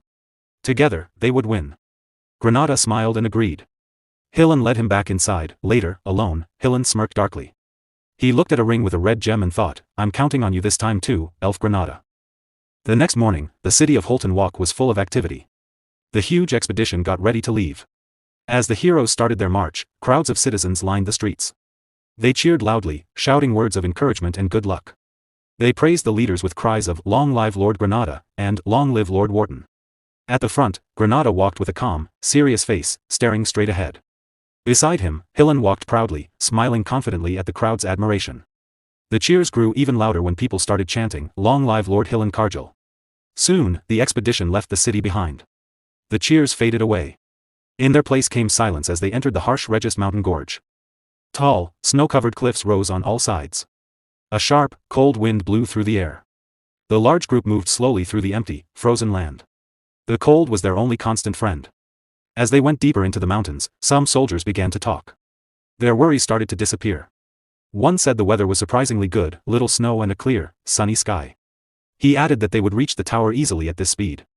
Another smiled and agreed. The goddess of victory must be helping us. A big warrior laughed and said there were no signs of the dangerous monsters everyone had feared. His friend smirked and replied, "The monsters are probably too scared to show up now that Hero Hillen is here." While the warrior kept boasting, one of his friends suddenly tapped his head. When the warrior touched the spot, his hand came away covered in strange, sticky purple slime. Confused, he looked up slowly. A massive ghoul towered over them. Fear spread quickly through the group. Soldiers screamed in panic. One shouted, "There's a ghoul." His face was full of terror. Another pointed and yelled, "What is that thing? Look how big it is." Their confidence broke in an instant. Before full chaos started, Hillen's strong voice cut through the noise. He drew his sword with determined eyes. "They finally showed up," he said, the whole expedition prepared to fight. More ghouls poured into the canyon from every side. Hillen stood strong and shouted, "Do not panic. Protect each other." He quickly made a plan. The canyon was narrow and short. Knights would protect the mages and push forward to break through the enemies. The battle began. Swords hit undead bodies, and magic flashed brightly in the frozen canyon. Suddenly, a warrior yelled a warning, "Lord Hillen, a frost giant at the front." Hillen stopped for a moment. A huge skeletal monster made of ice rose from the canyon wall. Its size shocked everyone. Hillen quickly ordered the group to fall back. He turned to Hero Wharton and said firmly, "I will fight the frost giant alone. The rest of you escape the canyon." Wharton looked at him in surprise, asking if Hillen really planned to face such a giant monster by himself. Hillen replied calmly, "No problem." Then he jumped forward. A strong wave of blue energy hit the frost giant, but the creature did not move. It stood untouched. Hillen attacked again, moving fast against the tall monster. The giant's red eyes glowed with scary power. Its icy bones stood out against the white snow. A confident smile appeared on Hillen's face. In his mind, he thought, a frost giant can't be stronger than the Demon King of Lust. The giant roared loudly and swung its huge arm down at him. Hillen was ready. He slashed upward with great force. His sword broke the giant's icy arm into pieces. Shock waves shook the canyon. The monster roared in pain and anger. Hillen did not wait. When the giant swung its other fist, he shattered that too. With quick, powerful moves, his sword glowing blue, Hillen cut deep into the giant's body. He attacked without stopping. While keeping the giant busy, Hillen looked back and saw the group could escape. He gathered his power and struck a final series of strong blows. Then he shouted loudly, "Run now, everyone." The expedition rushed forward without delay. Warriors, mages, and mercenaries ran past Hillen and the giant. Hero Wharton shouted too, "Run away." A huge explosion sounded behind them as Hillen held the giant back. Wharton urged the others on, yelling that Hillen was blocking the path and they had to go now. The damaged frost giant stared after them with glowing red eyes. Full of rage, it roared one last time. Then its body fell apart and exploded in a massive blast that shook the whole canyon. The survivors reached a snowy forest nearby. They fell to the ground, breathing hard, shaking from tiredness and fear. One warrior, still shocked, muttered, "Dozens of huge ghouls and a frost giant taller than a cliff. This place is crazy. No human should be here." Another agreed darkly, "Even the Demon King's tower wasn't this bad." A third said their losses were small, all thanks to Hero Hillen's great strength. Soon they talked about where Hillen's power came from. One mentioned a rumor. Hillen had taken the power of the Demon King of Lust after defeating him. The rumor spread fast. Many now believed Hillen was as strong as a Demon King. One warrior said that since Hillen had already killed one Demon King, he must be even stronger now. These words raised their spirits. Smiles returned. They agreed that with Hero Hillen, they had nothing to fear. Granada listened and thought quietly, if it's Lord Hillen, he might really beat this Demon King. But then something new blocked their path. A group of large blue-skinned orcs stood ahead, led by a tall chieftain with curved horns. The journey was not over. The heroes tried to catch their breath. Hero Wharton said seriously, "No time to rest." Granada looked closely at the orcs and recognized them. "These are Pule orcs." Hillen's face grew hard. "I feel demonic energy from them," he said coldly. "They serve the Demon King." The orc chieftain, named Crew, stepped forward. His huge body and strong muscles made him scary. A cruel smile showed on his face. "Foolish heroes," he growled in a low, mocking voice. Welcome to Ergist. Warden gripped his weapon and said angrily, I'll deal with garbage like you right now. He started to charge. But Granada quickly raised his hand. His sharp elf ears heard a strange, deep rumble far away. Wait, Lord Hillen, he said quickly. This sound. The rumble grew louder. Granada remembered the Demon King's warning, beware of the snow. Fear filled his face. This is what he meant, he whispered. Crew looked down at them coldly. None of you will reach the tower, he said with certainty. The ground started to shake hard. Cracks appeared in the snow on the mountain. The loud sound of moving snow and ice filled the air. An avalanche rushed down the slope.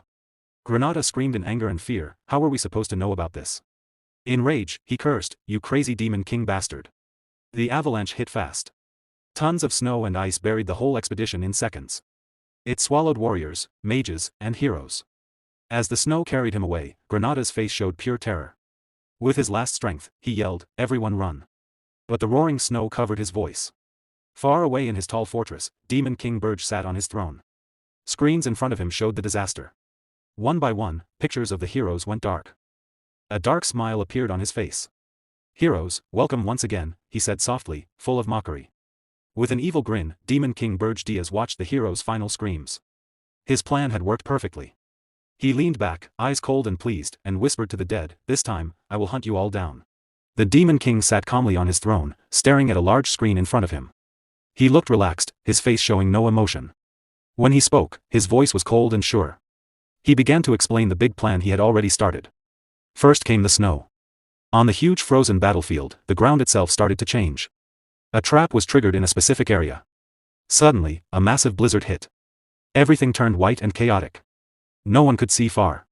The cold became deadly, and it was hard to know how much damage was done. The storm swallowed the whole area. Hillenkargel shouted orders over the howling wind. He told the heroes to set up camp and look for anyone scattered by the earlier attack. The blizzard made every move slow and difficult. From his throne, the Demon King kept explaining calmly. His second order was clear, never let your guard down at night. The enemy waiting was not normal, and being careless would mean death. As night fell, things got worse. From the dark forest, ghoul monsters appeared, hard to see in the snow. Huge forest beasts came too, shaking the ground.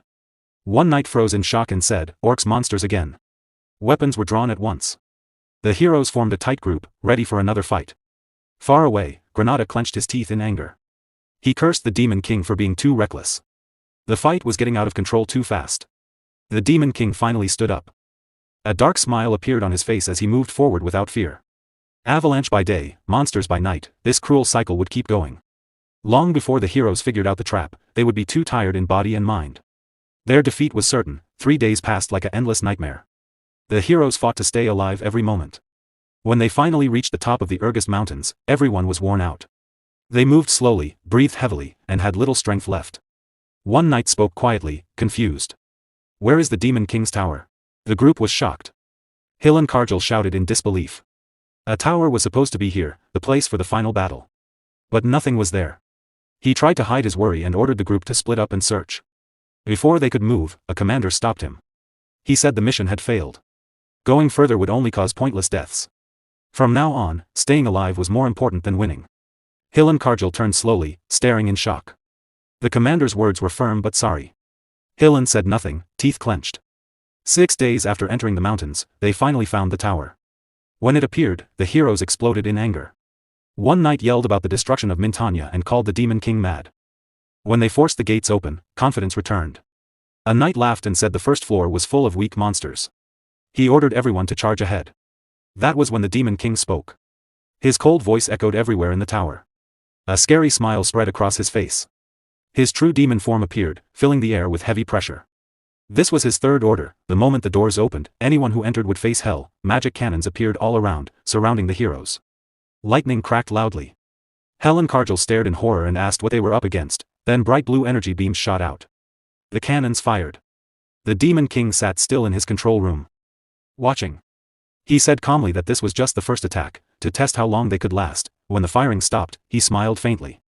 Hillenkargel was still standing. On the battlefield, Helen struggled to stand straight. He gripped his sword tighter, breathing hard. Rage and confusion filled him.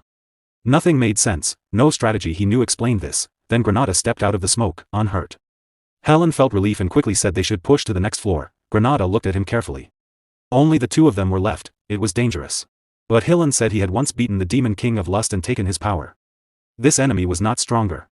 With Granada's help, they could win. Granada nodded, and they moved on. The second floor was empty.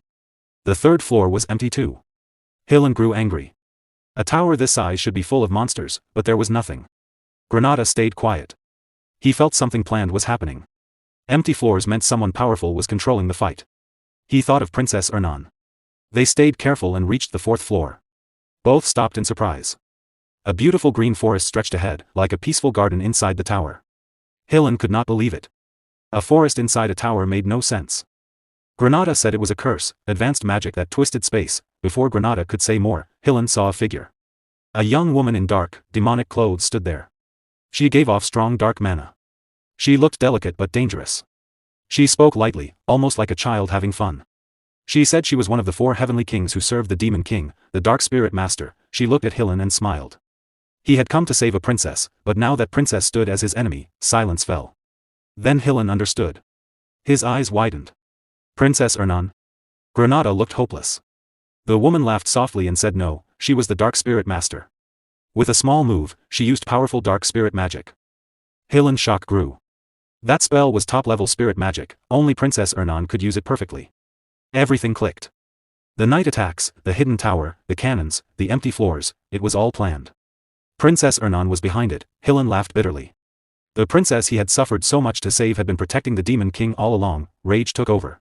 If the world was against him, he would destroy it himself. Before he could attack, the air shook. Dark purple energy exploded. The ground cracked. The Demon King appeared. His presence twisted space. His cold eyes fixed on Hillen. At last, the Demon King said calmly, "I see your face, Hillen Kargil." Hillen pointed his sword, eyes burning with anger. The Demon King had shown himself. The full trap was clear now. Hillen turned to Granada. "Give me your strength." The ground shook. Granada suddenly felt weak. His life force was draining away fast. Hillen's face turned cold. He said softly, "Stay with me, and it will be okay." Granada fell, all strength gone. The Demon King recognized it, a forbidden artifact called the Elf Eater. It turned an elf's life force into mana for the user. Once started, the elf could not survive. Hillen pressed his foot on Granada's face and said it was necessary, for the greater good. The Demon King smiled. He found it funny, low and shameful, but very human. He said if the ring was removed, the stolen power would disappear. Hillen laughed wildly. Even the Demon King of Lust could not take the ring from him. The Demon King said one name, Gordon Derrick. Suddenly, pain hit Hillen. Blood sprayed. His arm went limp. He had felt nothing coming.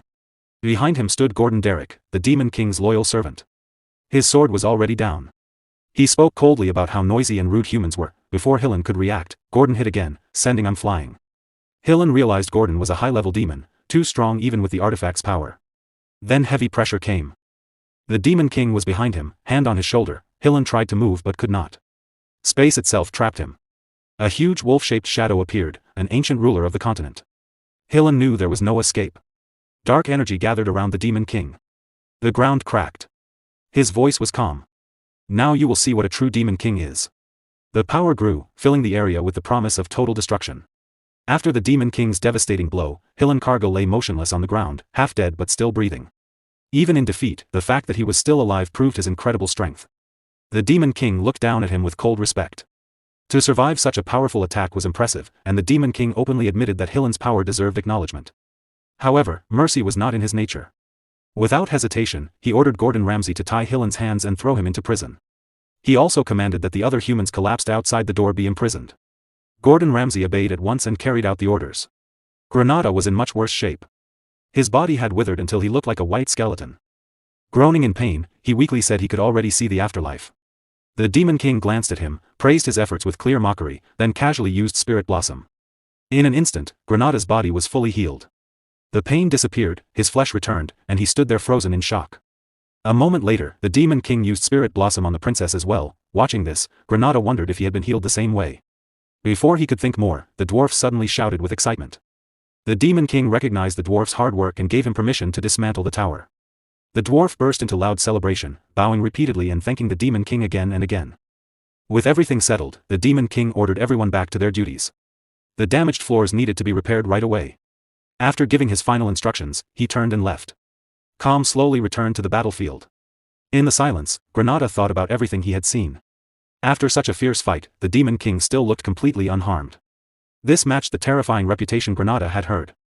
To him, this was exactly what a true Demon King should be. The princess stood quietly, deep in thought. When Granada asked what was wrong, she said it was nothing. But inside, she could not shake the feeling that the Demon King had been tired.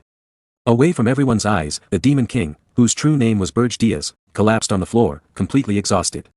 He clenched his teeth and admitted to himself how close the fight had been. A Demon King could never show weakness in front of others. He cursed Hilan Cargill under his breath, recognizing how dangerous that human truly was. Facing one of the 10 stars, the 10 strongest heroes on the continent, was no small matter. Hilan was considered one of the weaker members, yet Berge knew the truth. In this life, he had barely used any demonic energy to strengthen himself due to limited resources. If Hilan had been at full strength, victory would have been impossible. Instead, Berge had worn Hilan down slowly. He provoked him, made him panic, and forced him to lose focus. In that moment of desperation, Hilan left one fatal opening. Berge seized it with a full power strike and ended the battle. For now, he considered it a perfect victory, even if it did not meet the usual standards of a Demon King. Then he realized something incredible: he had changed fate itself. That thought filled him with new determination. If fate could be changed once, it could be changed again. He believed he could now alter the future and finally take revenge on the heroes who had destroyed him in his previous life. The scene shifted to the Holtaion Walk press conference hall. Chaos filled the room. Officials shouted over each other while reporters accused them of lying.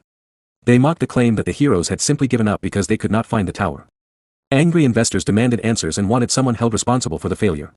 One man stood firm. He insisted the mission was not over yet. According to him, Sir Hilan Cargill and the great heroes had not given up. They were still searching for the Demon King's tower.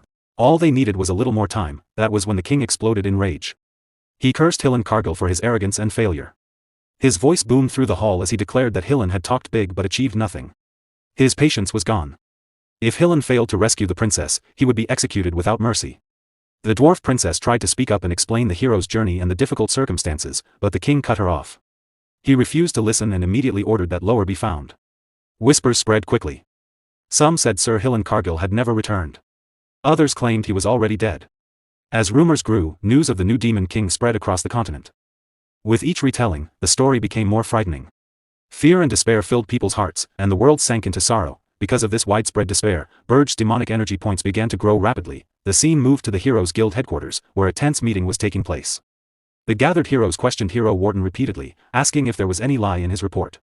Warden swore on his name that everything was true. One elder hero spoke coldly. The situation was very serious, but since the new Demon King's identity was unknown, they needed to be cautious. He reminded everyone that Hilan Cargill was one of the 10 stars and could not be defeated easily. After long discussion, they decided to wait 10 more days for news of Hilan. If nothing came, all 4,728 heroes across the continent would launch a full attack to destroy the new Demon King. Deep underground in Berge's tower prison, the Demon King visited Hilan. He noticed Hilan was already awake and commented on his fast recovery. Hilan spoke right away, saying that if he was being kept alive, the Demon King must want something. He demanded to know what it was. The Demon King smirked, pleased that Hilan was willing to talk. He made his offer clear: Hilan Cargill must become his vassal. Hilan froze, unable to believe what he had heard. The Demon King calmly placed a bag of gold coins in front of him and explained the harsh reality of a hero's life. A hero's journey cost enormous amounts of money: food for hundreds, security, lodging, guild fees, armor, weapons, and high-quality supplies. Usually, merchants and nobles paid these costs. When a hero defeated a Demon King, life became rich and comfortable. But when a hero failed, they were buried under crushing debt. This time, all the investments had been placed on one person, Hilan Cargill, the party leader. Even if he escaped, he would be labeled a failed hero and hunted by debt collectors for the rest of his life. Hilan stayed silent, knowing it was true. What disturbed him most was how the Demon King knew all this. Granada stepped forward and admitted he had told him. Hilan shouted Granada's name in fury, accusing him of betrayal. Granada shouted back, calling Hilan a scammer and reminding him of everything he had suffered. He declared he had been on the Demon King's side from the start. The Demon King explained the real reason for Hilan's defeat: there had never been a Demon King like him before. Hilan thought bitterly about those words. He himself had once broken the old standards. Now this Demon King would soon adapt and clear towers even faster. The Demon King laughed and revealed Armani's orb in his hand. He pointed out that if one of the strongest heroes was secretly working against humanity, could humanity ever succeed? The orb was a magical tool used to control subordinates. Once inside the body, it attached to the brain. The Demon King would instantly know any hostile thought, and with one gesture, he could destroy Hilan's brain. This was the test. If the orb could not attach, it meant rejection, and Hilan would die. There were plenty of other heroes to use. The scene shifted to Hillen's companions. Lying half dead on the ground, groaning in pain. Seeing them, Hillen panicked and begged the Demon King to stop. He claimed a hero of his strength was immune to mind control and that the orb would simply vanish. Granada grinned and explained that a hero's mental defenses could be lowered by their own will. The Demon King added with a mocking smile that Hillen's own words had already shown his choice. Enraged, Hillen insulted the Demon King, calling him a mad elf with no shame for wasting a precious tool. He swore he would never submit. The Demon King silenced him and forced the orb down his throat. Terrible pain tore through Hillen's body as the magic took hold. Granada watched and remarked that Hillen was stubborn. Then wondered aloud what would happen if he chose death. The Demon King remained calm. A greedy man who treated his comrades as tools for money would never choose death. A status window appeared. Name, Hillen Cargill Equipment, Armani's Orb, Status, Demon King's vassal. Hillen cursed bitterly, his hatred echoing in the prison. Later, in the castle, Gordon Ramsay reported to the Demon King. Although Hillen was now a vassal, his 100,000 gold debt would limit his actions greatly. The gold coins previously traded for demonic energy points had only amounted to 2,000 gold, enough to match a small nation's yearly budget. Gordon Ramsay asked how they could gather more. The Demon King smiled confidently and said it was time he received a certain message. When Gordon Ramsay looked confused, the Demon King explained, the annual gathering of Demon Kings, the unison of towers. In his thoughts, Berge remembered his past life. He had always avoided such gatherings, finding the idea of Demon Kings working together disgusting. But now he realized those older Demon Kings had survived for centuries. They must have huge amounts of gold and treasure. Gordon Ramsay understood at once. The Demon King planned to trade demonic energy points for money again. In the past, Gordon Ramsay would have objected strongly, but after facing the heroes himself, he now saw the necessity. Following old traditions would never have stopped the heroes. He accepted the truth and decided to trust his Demon King completely. At that moment, news arrived. An invitation to the Unison of Towers had been delivered. The Demon King smiled slyly and declared they would attend. In his mind, he planned to take as much gold as possible from the senior Demon Kings without mercy. Gordon Ramsay bowed and promised absolute obedience. The Tower of Lies stood tall and dark. On the 13th floor was the chamber where the Demon Kings met. The room felt heavy and quiet, as if the air itself was waiting for something to happen. All the Demon Kings were already there, sitting in silence. Then the doors opened. Berge Diaz, the Demon King of Flames, a demonic dragon, walked in calmly. His presence filled the room at once. He looked around and smiled slightly. I'm not late, but you're all here already, he said. Do you have a lot to talk about without me? The others did not smile back. Draxen Doldorf, the Demon King of Beasts, a werewolf, stared at him with clear anger in his eyes. Next, Reyna Soldian, the Demon King of Winters, a frost demon, spoke in a cold voice. So, you're the one everyone is talking about. Yugur Belva, the Demon King of Indestructibility, a titan, scoffed. Here comes the arrogant newcomer who insults our ways. Finally, the host of the meeting spoke. Jason Cockmund, the Demon King of Lies, race unknown, smiled calmly. Welcome, Berge Diaz. Berge Diaz laughed loudly, full of mockery. You fools, he said. You made an alliance. Aren't you ashamed to call yourselves Demon Kings? Inside his mind, though, he thought differently. Of course I understand why you did it. It makes sense for the situation in Arian. Yugur Belva's face turned red with rage. You're the fool. He shouted. Who are you to interfere, newcomer? What do you even know about Arian? Berge stayed calm on the outside. In his thoughts he noted, a simple provocation shows what someone is really thinking. Then he looked straight at Yugur and said coolly, you call me a fool? I'm the only elite one here. Yugur roared, if you want to die, I'll grant your wish right now. Both released their power at the same moment. Terrifying energy crashed through the room. Suddenly, Jason Cockmund stepped between them and clapped his hands once. The killing intent from both Demon Kings vanished instantly. Yugur and Berge kept glaring, but the fight stopped. Jason spoke calmly. Yugur. Berge. We are here to talk about cooperation. Please do not waste time. Berge felt uneasy inside. That wasn't magic. How did he do it? Is it his power? Or the power of this tower? The Demon Kings moved to their seats. Jason said, thank you for understanding. Now, let us begin. Speak freely. Berge answered with quiet disdain, so this meeting is nothing special. Draxen Doldorf spoke next, his voice low and threatening. If no one else will start, I will. Where is Hillen Cargill, Berge Diaz? He released his energy toward Berge as he asked. Berge stayed silent for a moment. Then began, Hillen Cargill was, the scene changed. Deep inside the Tower of Lies, in a reception room, aides of the Demon King of Beasts and aides of the Demon King of Lies stood facing Gordon. Their eyes were cold. One asked bluntly, what happened to Hillen Cargill? Is he already dead? Gordon stiffened and quickly shook his head. I don't know anything, he said. I never reached the upper floors. Maybe he's still near Mount Ergust. He bowed low. Please don't ask me more. A beast man scoffed.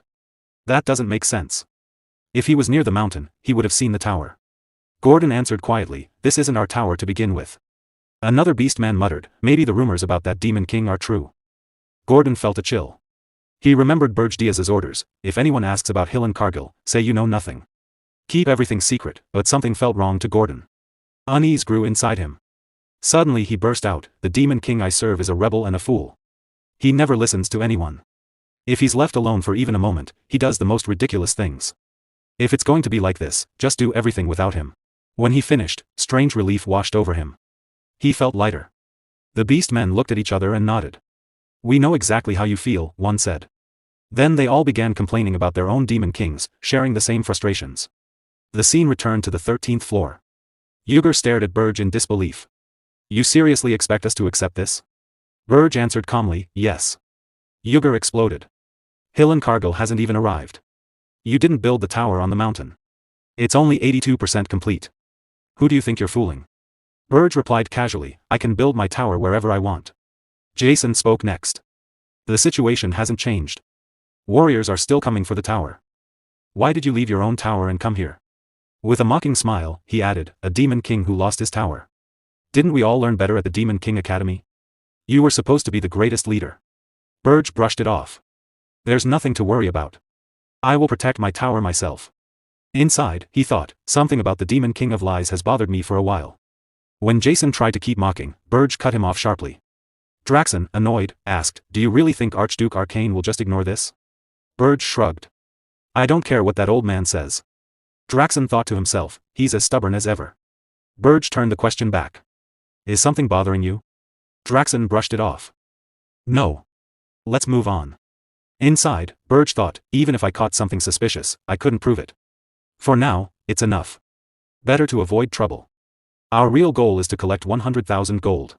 Everything else comes second. As the meeting went on, Berge spoke more than expected. He watched carefully and noticed a clear hierarchy among demon kings. Jason Kochman sat at the very top. He also noticed which demon kings seemed desperate for magic points. Suddenly, Reyna Soldian gave him a cold, sharp look. Berge was confused by the hostility. Later, on the balcony of the 13th floor, Reyna stood alone, looking outside. Berge approached. What's wrong? She answered calmly, nothing secret. After hearing the rumors, I wanted to speak with you privately. Berge was surprised. With me? She nodded. I agree with some of your opinions. He was shocked. In his past life, he could not remember her ever saying anything like that. She quickly added, don't misunderstand. I don't hate the standards like you do. I believe in traditional values. But sometimes we need flexibility, especially in Aryan. That's why I wanted to talk. At least I can communicate with you. Unlike the others. Berge shared his honest thoughts. She replied, your view isn't bad. You're better than I expected. She handed him a small item, a personal communication device. If you ever need advice, contact me. As long as you don't insult the Demon King standards in front of me, I'll tolerate you. She finished softly, I hope someone who can communicate properly doesn't disappear too soon. Berge asked, why not talk to the Demon King of Lies instead? She answered, he can't read your mind the way you think. He's better than the other two, but even he has limits. Then she left the balcony. Alone, Berge thought, I still don't fully trust her. But her clear, honest attitude is valuable. This talk alone made the meeting worth it. At the same time, in Berge's own tower, on the first floor, a princess arrived carrying a tray of fresh cookies she had baked. Her eyes were bright and happy. She offered them to Lozier Friedrich. Please try one. Lozier stared in surprise. Snacks inside a Demon King's tower? The princess smiled. The Demon King bought the ingredients himself. I baked them with help from spirits. Lozier praised her skill with spirits. The atmosphere felt warm and comfortable. She urged him again to taste one. He thought to himself, a princess who never had to work, she probably can't cook well. But I'll praise it anyway. He took a bite. The flavor was incredible. His mana surged wildly. He had never tasted anything so good. It felt like heaven. The princess watched nervously. I added spirit blossoms to the dough. How is it? Lozier could not stop eating, completely stunned, she smiled warmly. This is a gift to build friendship for the future. Playfully, she added, after watching your face, I'm sure the Demon King would like them too. Lozier agreed, excited. The moment felt gentle and sweet. The scene returned to the Tower of Lies. Berge came back from the balcony and found the meeting room empty. "They're all gone," he said. Jason nodded. "The meeting has ended." Berge remarked, "It was short." Jason noticed his expression and offered tea. "Do you regret anything?" "No," Berge said quickly. Jason smiled calmly. "You need something as a human, Berge. You need money, desperately." Berge froze, shocked. How does he know that? Where did the information leak from? Jason smiled and said, "Pretending you don't know won't work. Draxen Doldorf already told me." He waved his hand, opened his storage space, and cheerfully continued, "Let's stop these pointless mind games. Come on, let's make a deal. I'll trade demonic energy points for human money." Berge Diaz, the Demon King, stared at him coldly. "What's your real goal?" Jason laughed. "What do you mean?" "I'm on your side, Berge. From now on, let's get along." The scene shifted to the first floor of Berge's tower. Berge Diaz stood in front of a huge pile of gold coins. He looked at the hero, Hillen Cargill, and said, "Take 100,000 gold from this. Make sure no one can trace where it came from." Hillen's eyes went wide. He stammered nervously, You really got the money?" Inside, Berge thought, if Jason follows the flow of this money and figures out everything we're doing, we could end up as his puppets. I can't tell what he's planning, so we must be very careful. He turned back to Hillen and said, "I turned the rest of your hero party into black knights and black mages. The man in the middle is Amon from the Golden Moon Merchant Guild. I learned his name when we made the contract." Hillen looked surprised and confused. Berge continued, "Use these people to grow the money. They will obey your orders." Amon trembled under the Demon King's dark aura that controlled him. In his heart, he thought, "I can't believe we become the Demon King's servants. This is humiliating. Please save us, Sir Hillen." Hillen took a deep breath and said to Berge, "Since my party members are still alive, this isn't a complete failure. I can pay off my debts now. Does that mean I can keep working as a hero?" Then he smirked, raised his hand for a handshake, and added, "With things the way they are, this isn't so bad for me. I look forward to working with you, business partner." The former heroes, now Black Knights, gasped in shock. "Sir Hillen." Berge's face darkened at the word partner. He grew angry, held up a small black seed, and said, "Let me make this clear." He pressed the seed against Hillen's forehead. Suddenly, terrible pain shot through Hillen's head.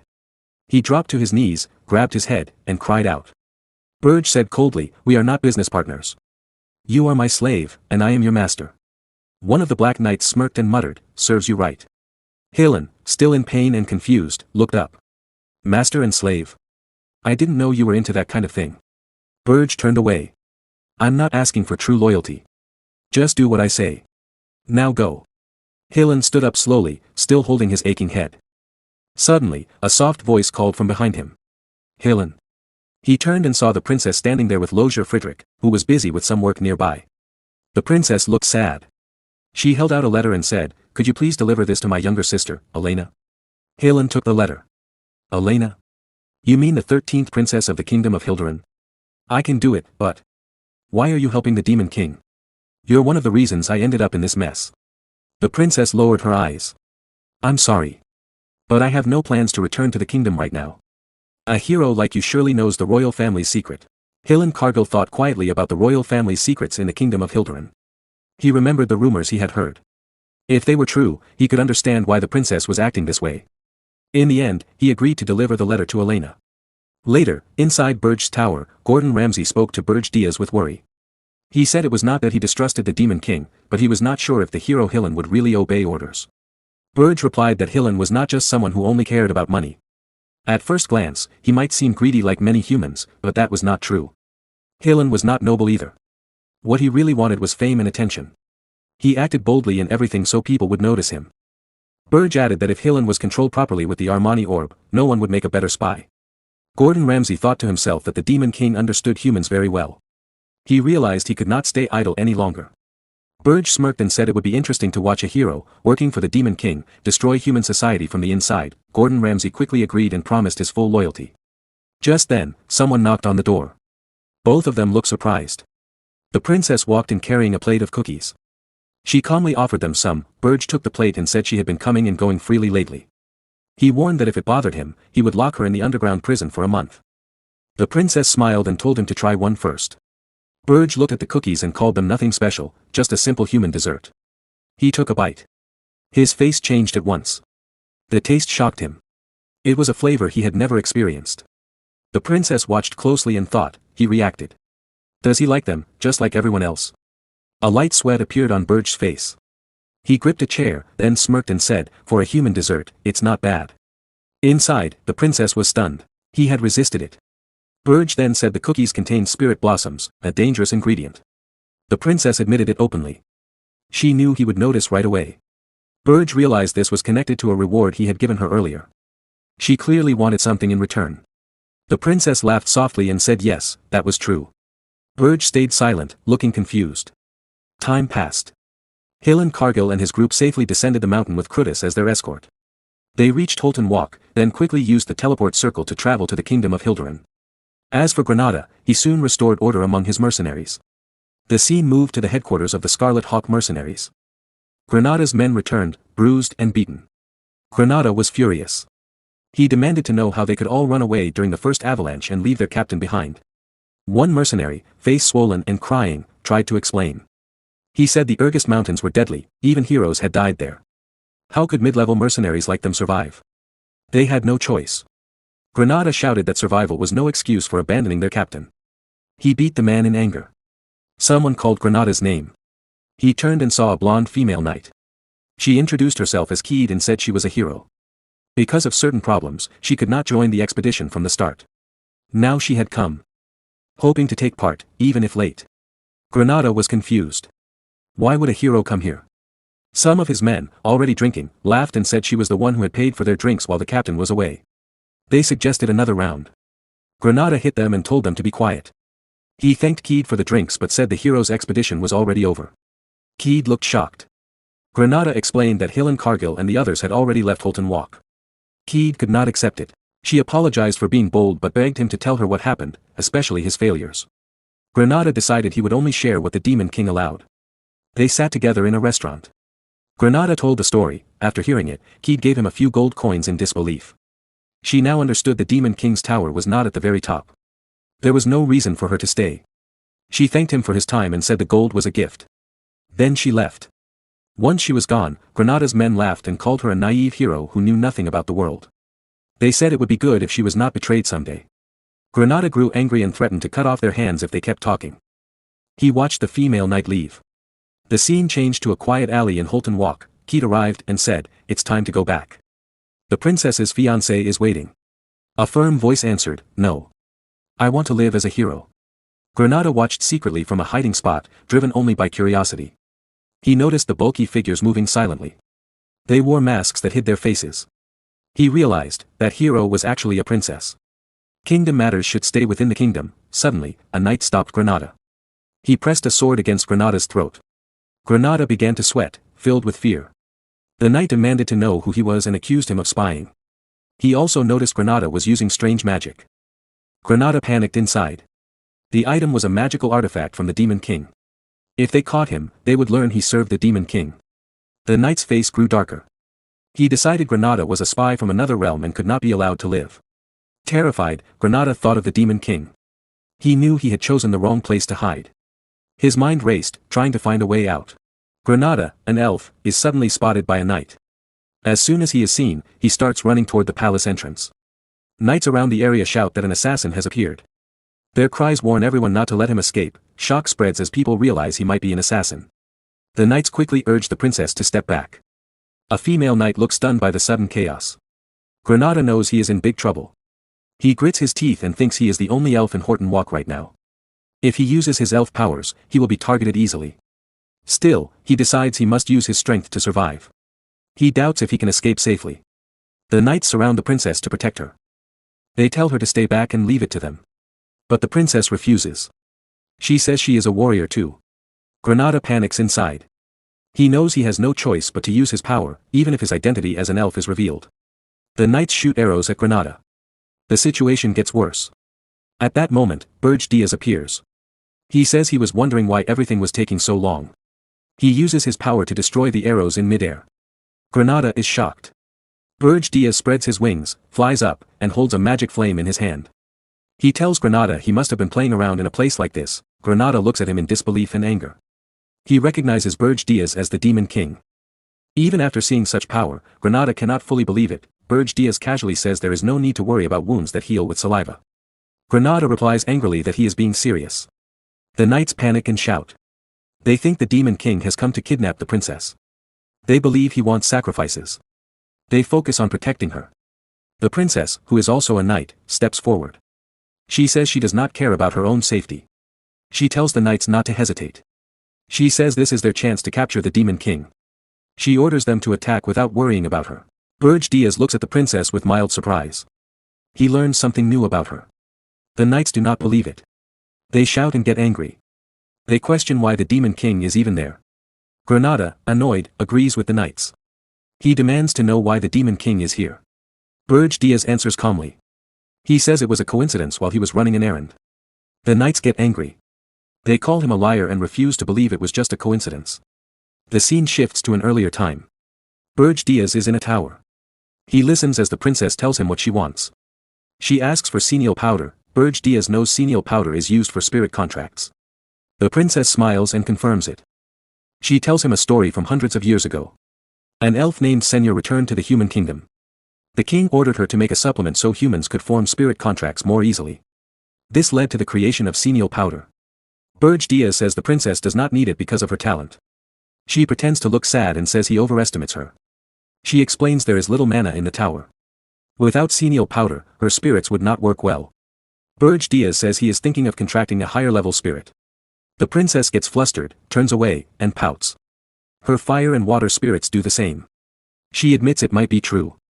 Berge Diaz confirms it. The princess thinks about a past life with Hernan. He contracted a high-level spirit at age 27, and it caused chaos across the continent. Few humans ever did that. Now, a contract is happening 7 years earlier. She wanted it to be a surprise, but Berge Diaz already knew. She reflects on leaving the palace and living in the tower for months. She wonders if it changed things. In the end, she decides it does not matter if the tower's power grows. Berge Diaz takes a cookie, says he ate well, and says goodbye. The scene returns to the present. Berge Diaz creates a powerful mana flame in his hand. He says he has his own reasons and wants to finish quickly. The princess, now called the warrior princess, is shocked by the flame. Berge Diaz releases it, causing a huge explosion. Everything around is destroyed. But the warrior princess still stands. A strong green aura flows from her body. Berge Diaz is surprised. He comments on whether a warrior is truly a warrior. The knights warn her not to move. They say her life is in danger. Her anger grows. A stronger aura bursts out. She charges at Berge Diaz with her sword. She shouts that a warrior's aura can destroy demons. She says warriors are the natural enemies of the Demon King. She refuses to stay in a suffocating palace. She says her place is on the battlefield. She uses Jesspine's top sword technique Crescent Slash. The swing causes a massive explosion. She grits her teeth and focuses. Crescent Slash is the hardest technique. It releases aura instantly to cut the enemy. Only the best in the imperial family inherit it. She thinks about her honor. She is a lower-rank princess with little value. She was to be sold to a foreign king.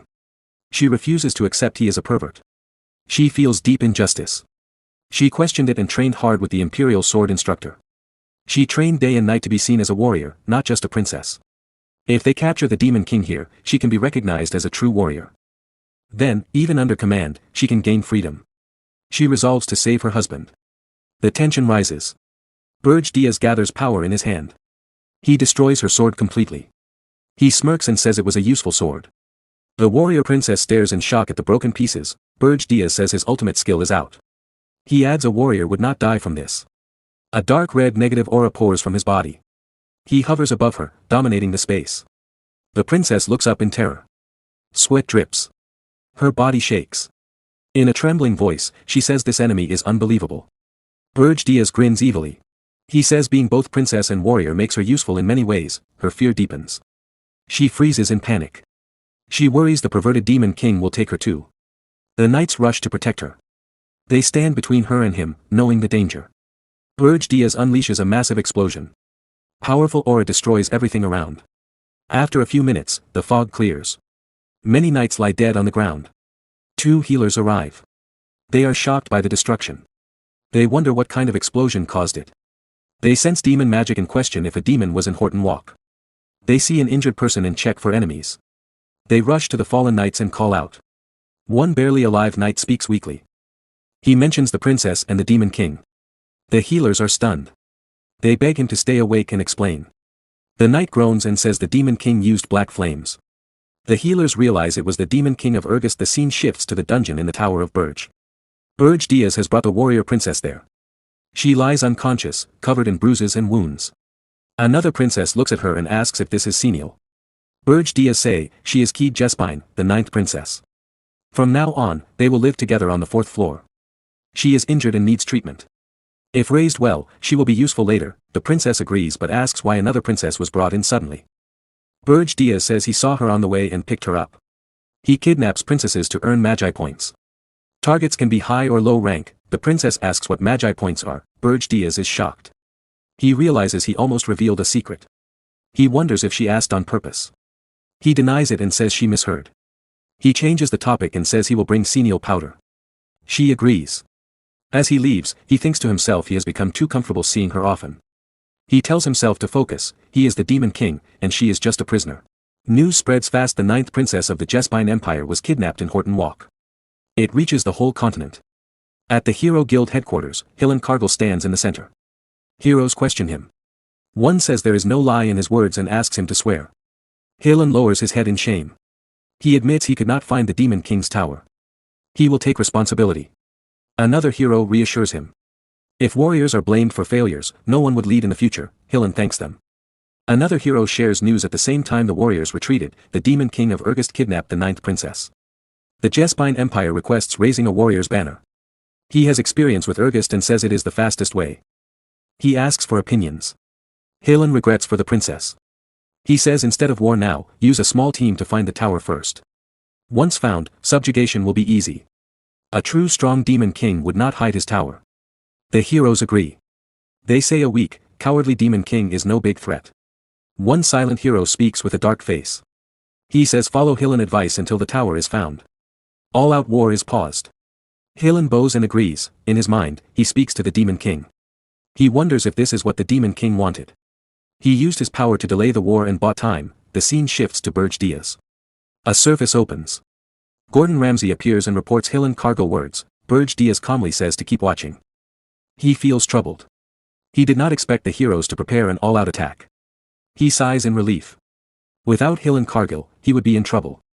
He thinks taking Hillen as family was a good choice. Outside, Hillen Cargill and Granada move around. With their influence, he can delay the warriors. Berge Diaz continues his plan: kidnap more princesses to gain magi points slowly. He plans to use valuable Armani's orb for power. Dwarves remodel the tower, making the first floor stronger. With Krutu influence growing, and a contract with a high-level spirit, including Princess Ernan, even small groups of warriors cannot challenge him. With the strong tower ready, Berge Diaz prepares true revenge against the warriors who killed him before. To do that, he need to obtain senile power. He dreams of taking a city full of powerful wizards and warriors, a magical city in Amur if he can get it without being caught. This is going to be way too hard. The scene moves to the kingdom of Akan, in a city famous for magic engineering called Amore. On the edge of the world's biggest magic market stands a small, plain shop named Jetson's Paradise. Inside, the shopkeeper sits lazily reading a newspaper. He looks bored and disappointed. He sighs and thinks about the latest news and rumors. The 9th princess of Jespine was kidnapped right after the hero expedition ended. People are angry because the hero guild does nothing. The article also says a hero named Roger is now being hunted. The shopkeeper quietly decides that these are truly the end times. Suddenly, the doorbell rings. A customer named Berge Diaz walks in. The shopkeeper quickly hides the newspaper. Smiles brightly, and greets him warmly. He asks if Diaz is looking for something special. Diaz looks around with no interest. He says he wants some powder and asks if they have it. In his mind, he thinks, this powder is for the princess. She asked me to get it herself. The shopkeeper gets very excited. He says yes, they have it. He acts overly happy, as if Diaz is his very first customer ever. Diaz feels annoyed and thinks the shop looks old and dirty. The kingdom of Akan is famous as the holy land of magic engineering. Heroes, mages, and alchemists from everywhere come here. Big famous shops are always full of strong people. Because of that, hiding demonic energy is risky. That is why Berge Diaz chose this quiet, almost empty shop on purpose. The shopkeeper happily shows 2 glass vials of sun powder. He laughs and says Diaz is very lucky. He offers a special discount, only 1 gold coin per vial. He acts like it's the biggest sale ever and says no other shop has this deal. Diaz gets angry. He tells the man to stop shouting and says the price is still too high. He picks up 1 vial and looks at it. He says normal sun powder is green, but this one is purple. Why? The shopkeeper laughs and explains it is a new, secret version made inside the mage tower. It is not for sale yet. He calls it super rare and says it is a great deal. If Diaz does not buy it now, he will never get it again. Many people want this powder. The shopkeeper smirks to himself. He thinks Diaz looks like a noble and must have a good reason to come to this faraway shop. He decides to cheat him and charge more. Diaz understands the trick. He gets very angry and thinks about killing the seller. But then the doorbell rings again. The shopkeeper turns away happily to greet the new customers. One of them whispers that they cannot believe they have to start in such a bad place. Diaz looks at the door and freezes. He recognizes them. It is Princess Louise and her knights. One knight tells Louise, if that man Roger has any sense, he will stay away from busy places. Louise answers angrily, this makes me so mad. I cannot believe I have to come to this dirty place because of him. Diaz feels nervous. He is the one who kidnapped Roger, so he is worried. The knight walks to the shopkeeper and says they are looking for someone. Diaz watches her carefully. He notices her angry temper, rough voice, and twin tails. He is sure this is Louise Ver. He hopes she does not recognize him because he used a magic item last time. The shopkeeper laughs and says he understands. But his memory only works if he sells something. The knight looks shocked. Louise gets furious, insults him, and puts her sword to his neck. She shouts that he dares to try cheating her and does not understand how serious this is. The shopkeeper turns pale and screams in fear. He says murder is forbidden in the capital. He begs them not to kill him. In panic, he says if they threaten him, at least buy something. Louise gets even angrier and calls him crazy. But the shopkeeper, still scared, smiles weakly and makes a bold offer, buy something, and I will accept any punishment after. Louise laughs in surprise and says he is interesting. She agrees to see what he has. The shopkeeper quickly renames the purple sun powder as Archie powder. He lies and says it is very useful for dwarf masters. He asks for 3 gold coins. Diaz gets furious inside. He thinks, first he tried to cheat me, now he cheats them too. But Louise looks happy. She buys the fake powder, thanks him, and even gives him blessings. Then she asks if a dwarf named Roger came to the shop. The shopkeeper says no, he never heard of Roger. He suggests they check the place where blacksmiths usually meet in a can. Louise thinks it is a good answer. She tells her knight they can leave. As she walks out, she mutters that the seller is shameful. After they leave, Diaz sighs in relief. He tells the shopkeeper, not bad. You sold trash for 3 gold. You have real courage. The shopkeeper smiles, pockets the money, and says he is glad Diaz stayed quiet. He thought she was a rich young noble lady who would pay easily and not kill him for nothing. He smirks and says Diaz seems interested in business. For 10 gold, he can share a secret. Diaz thinks the man is a huge scammer, but he actually respects the skill a little. Diaz leans closer, smirks, and tells him to go to the Golden Moon Merchant Guild. If he says he was sent by the mountain, they will accept him. The shopkeeper looks confused. He says the guild is almost bankrupt. Why would someone smart go there? Diaz smiles and says, the customer you just cheated was Louise Ver. The shopkeeper's hands shake. The vials fall and break. He freezes in terror and whispers, the villainous princess. The mad dog. Louise Ver. He begs to know what Diaz wants. Diaz calmly puts 1 gold coin on the table. He repeats, join the Golden Moon Guild. The salary is 1 gold per month. If he refuses, Diaz will bring Louise back. The shopkeeper panics and begs for his life. Then he suddenly changes, he shouts and says he will not beg. He tells Diaz to get out and even dares him to bring her back. Diaz says nothing. He turns and leaves, saying quietly, as you wish. Outside, Diaz goes straight to Louise's and tells her everything. Louise's gets furious and storms back to the shop. Diaz watches and smirks, the shopkeeper screams in panic. In the end, he breaks completely and gives real sun powder for only 1 gold coin. Later, outside, Diaz looks at the real powder and thinks even slum shops sell normal sun powder. He curses the seller again for being such a cheat. Louise sees Diaz and thanks him. She says she got her money back because of him. Diaz asks what she did to the shopkeeper. Louise grits her teeth and says sadly, because this is a foreign country, she could only give him a small lesson. She adds angrily that she should have ripped his heart out.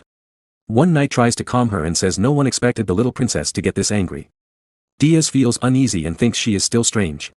He quickly changes the topic and asks if Roger is a blacksmith. Louise gets excited and says yes. She asks if Diaz knows him or where he is. Diaz takes out a necklace and shows it. He asks if it is connected to Roger. The knight is shocked and says yes, it is one of Roger's early works. Diaz tells a made-up story. 2 months ago, he met Roger in a forest in Ormoth. Roger was starving, so Diaz shared food. Roger gave him the necklace as thanks. Louise holds the necklace tightly. Her body shakes with anger. She says she owes Diaz again. She wishes she could invite him to the palace for 5 days of drinks, but she cannot right now. Diaz feels nervous and hopes she controls herself. Louise gives him a badge. She says if he shows it in the Dwarven Kingdom, he can get the best equipment. She asks him to keep it for now because they must catch Roger soon. Diaz thanks her and says it looks useful. Louise and her knights start to leave. One knight asks what is next. Louise says she will contact the queen and ask for more soldiers. She smirks and says this time Roger will not escape. She promises he should wait for her. Diaz stands alone. In his mind, one word repeats, heart. Old memories come back. After his regression, rebirth, he forgot something important. Around this time in the past, Draxen found the heart of a mystic beast. He absorbed it and became much stronger. That power changed everything. Diaz realizes that power is what he wants most now. As the new Demon King, he is still weak because of dimensional limits. If he fights Laos one-on-one right now, with Laos having top gear, he might win, but only barely. That is not enough for revenge or survival. He decides, he must get stronger. His plan is clear. He will send Louise to Ormouth, to the Tower of Beasts. There, two monsters will fight, the mad dog Louise Werft and the Demon King of Beasts, Draxen Doldorf. While they destroy each other, Diaz will hide and wait. When the fight ends, he will take the heart for himself. The scene shifted to the tower's new features. After Lozier Friedrich fused with Mana's Phantom, the ghostly machine upgraded the tower. It gained two new functions, remote activation of the top floor and an item transfer system. Without warning, a box wrapped in swirling purple energy appeared in front of the emitter. A calm voice echoed through the chamber, send item. This is a function far above. On the highest balcony of the residence, Demon King Berge Diaz was talking to Gordon on a telephone-like call. He sensed a disturbance and muttered under his breath, Gordon, something has happened. I'll leave the tower to you for now. He opened his status window and gave a command to his subordinate. Gordon replied, yes, Demon King. Leave it to me. Berge said, deliver this senile powder to Princess Ernan. Using the new transfer feature, he sent a top-grade senile powder. It was a fine powder potion full of high spirit energy, a key material for forming a strong spirit contract. This will greatly help the princess, he added with quiet confidence. Princess Ernan's eyes sparkled as she examined the potion. She could barely contain her excitement. Wow, this is top-tier quality. Did you get it from the Kingdom of Aachen? She asked. Gordon nodded firmly. The Demon King himself secured it. Use it carefully, he advised. Meanwhile, Berge reminded Gordon about the fourth-floor prison. There, a blonde-haired girl, Princess Keed, sat calmly on the cold stone floor. She looked strangely peaceful despite being locked up. Teach her swordsmanship so she can fight at full strength, Berge ordered. I'll test her when I return. In another place, during a fierce training match, Keed faced Gordon. Their swords clashed with great force. Energies exploded as they met. Gordon blocked her strike and glared at her coldly. At least land one hit, he said. Then you can speak to me. Berge also told Gordon about the first floor of the tower, where the new item had appeared. Set up the Hell Force on the first floor. Tell Lozier to reinforce it even more. The dwarves were filled with excitement. One rushed to the massive blast furnace, his eyes shining like a child who found treasure. What is this? I've never seen a furnace like this before. How does it even work? He shouted, inspecting every detail. Behind him, Gordon watched silently. The dwarf ran his hand along the glowing surface in awe. That color, it almost feels alive. This is all thanks to the Demon King's grace. His mouth hung open in disbelief. This is incredible. I'll forge equipment worthy of the Demon King himself. Elsewhere, Berge asked Gordon, how are the Pearl Orcs doing? Gordon replied. We've unified 3 tribes so far, and our numbers have doubled. They've grown strong enough to hunt most monsters in the Ergest Mountains. At that moment, a screen flickered on as Gordon gave his report. The Demon King nodded. Good. Guard the tower until I return. Yes, my lord, Gordon said solemnly. I will not disappoint you. The call ended. In one swift motion, the Demon King jumped and landed smoothly on top of a tall building.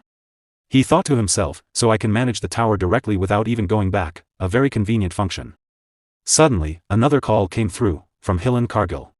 Berge's eyes widened slightly. Can I contact you now? Hillen asked cautiously. Berge's expression hardened. He stayed calm but alert. Speak. What's happening? At the same time, news arrived. The conquest of the summit of the Golden Moon had been completed. From now on, the Golden Moon Merchant Guild will be managed by Amon, the Black Knights, and the Black Mages. The Demon King listened carefully. That is important, he said, thinking deeply. On the other side of the call, Hillen Cargill spoke quickly. One of the 10 stars is giving us support, so the guild leader gave his position to my son. I also checked, one failure won't destroy the reputation of the 10 stars so easily. The Demon King gave his order. Good work. Report everything to Granada. Tell her we will send money through the Golden Moon Merchant Guild. She must buy every elf slave on the continent. Hillen Cargill's eyes opened wide in shock. Buy elf slaves? He whispered. Full of disbelief, the Demon King's face darkened. A low laugh came from him. There is a con man named Jettison. He will be useful. Let him do what he wants. Hillen Cargill blinked in surprise. So it really was a scam, he said quietly. Berge Diaz smirked as he remembered the man clearly. Meanwhile, the shopkeeper Jason put his hands over his mouth. He hid under the table, tears falling from his eyes. Berge Diaz continued talking to Hillen Cargill. He's a pathetic fool who once tried to trick Louise Worft. Then Berge smirked, looked straight at Jatoso and said, I already know all his personal information. If he doesn't show up in 1 month, I will send an assassin to erase him. Hearing those words, the shop owner shook with fear. More tears fell from his eyes. The Demon King stood in front of Jettison, the shop owner, and glared down at him coldly. I know everything about you, he said in a dangerous voice. You think I am nothing? I am the great Demon King. Jettison trembled and cried out in fear. Soon after, his shop was destroyed and turned into ruins. At the Holton Walk shared training grounds, the sound of swords clashing filled the air. Granada subordinate whispered to each other. A man from the Association Connect Granada watched through a screen and gave a strong order. Granada stared in disbelief. Really? You want to buy all of my people? Granada replied, I'll follow the command, I will gather the members quickly. In his heart, Granada felt torn. Saving his people was good, but pulling them into the Demon King's plans would not be easy. His teeth clenched. Did you give this mission only for your own benefit, Demon King? He wondered with anger. Captain, one of his old companions asked while swinging a sword, why are you practicing elf swordsmanship? The captain answered with irritation. I don't know. That old man told me to. He lived 100 years longer than me. A younger soldier stared in shock. The youngest subordinate looked at Granada and asked to voice captain. The captain has lost his mind, how about we run for it, vice captain? Vice captain nervously stared but didn't speak. Suddenly someone said lightly. Vice captain was our captain originally, right? If you go, we'll follow you. Suddenly behind Granada all of his subordinate trying to run away. Granada's jaw tightened. Still thinking, he could feel the Berge Diaz fear. This is troublesome, he thought. As a slave all my life, maybe following the Demon King is better. Granada used his fingers to use magic to stop the vice captain and other subordinate. They looked at fear. Suddenly, confused roots burst from the ground and wrapped around the runaway vice captain, holding him in place. Stop! The vice captain shouted sharply. You are embarrassing me in front of my men. Pain and anger filled his voice. Others shouted too, but Granada ignored them. He focused only on the screen. Hillen Cargill looked up with worry. What's happening? It's nothing, Granada replied calmly. Then what he going to do, no? He asked. Hillen Cargill replied, who knows? What did he say again? I think he said he was going to look for treasure, Granada asked with confusion. Treasure? Deep in the Ormouth Rainforest Kingdom, the scene changed again. The dwarf princess Louise Worft pushed through thick jungle. Her armor brushed against vines as her companions followed. A dwarf ran up to her in a hurry. Ormouth officers sent an ultimatum. An anonymous source demands we leave immediately. She did not slow down. Her eyes burned with determination. I still haven't found him, she said firmly and kept walking into the dark forest. Cold sweat ran down her face. Her subordinate urged her again.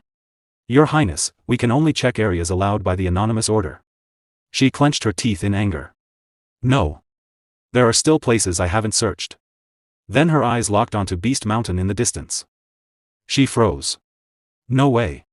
Even the Beast King's land was forbidden and very dangerous, princess. A dwarf shouted desperately, but she stepped forward without stopping. It's fine. They can't touch me. Sweat soaked her armor, but excitement shone in her eyes. She laughed sharply. Dare to challenge me? We are the royal family. Our whole nation uses dwarven weapons. If they want war, we will give them war. Under her breath, she added, and I haven't forgotten the fallen princesses from 200 years ago. Her eyes became hard with resolve. The Demon King, once defeated in one battle, was rising again. I cannot rush blindly, she told herself. Beside her, the companion whispered nervously. But what if there were never any Lozier here? What if that man lied to us? Her glare became sharp. That's possible, she said coldly. But stay quiet, or I'll knock your head off first. She marched forward and looked toward the distant tower. Demon King, this is serious. Inside the tower, the wolf Demon King slowly lifted his head, a demon girl appeared and bowed. The dwarf princess is approaching Beast Mountain. His eyes widened. What? The wolf Demon King growled. Rage twisted his face. Why is that crazy princess here? Has she found out about the heart of the summoning beast and come to take it? No. Security should have been perfect. He clenched his fists. Pure mana energy sleeps beneath the magma in the volcano, a mysterious power I wouldn't trade for even 10,000 spirit blossoms. If I absorb that power, I'll hold the strongest force in my hands. The excavation is almost finished. Why now, of all times? Realization hit him like lightning. Stop her, he roared. Do not let that princess get close. Then he added sharply, but you must not kill her. Do not seriously injure anyone. The demon servant hesitated. That will be difficult, my lord. What do you mean? The wolf Demon King demanded. Back in the forest, the princess stopped suddenly. A tall, muscular figure blocked her path. His presence was heavy and threatening, his voice was calm but deadly. Are you insane? Do you want to die here? Why have you come? The princess narrowed her eyes. The pride of the dwarves will not be scared. This is Demon King territory, the man replied, gripping his sword tightly. Entry is forbidden. Did no one tell you? A dark chuckle came from him. There's always a risk of being killed by demons. He was Max, the second prince of Ormith, the princess answered without fear. They won't touch me. Move aside. I won't leave until I find Lozier. Max's face twisted in anger. Dwarves really lack brains. He remembered the full war 200 years ago near the kingdom of Jaspin, right next to the Demon King's castle. I made a lot of profit supplying war materials back then, he said bitterly. Jaspin grew stronger because of that so-called profit. But if you die here at the hands of demon soldiers, it won't be the same as before. Behind the princess, dark red energy burst out and swirled wildly. A whisper seemed to echo inside it, if you die today, take the Demon King's head with you. She ignored her subordinates' cries and stared only at Max. In our country, Max started. Enough, she cut him off with a sneer. The tension broke. Both got ready to fight. The forest shook as their power rose. Suddenly, more men stepped out from the shadows, shouting with excitement. Now it's our turn to take the rewards. Max tightened his grip on his weapon. Kill them all. His soldiers and hunting hounds surrounded the dwarf princess and her group, blocking every escape.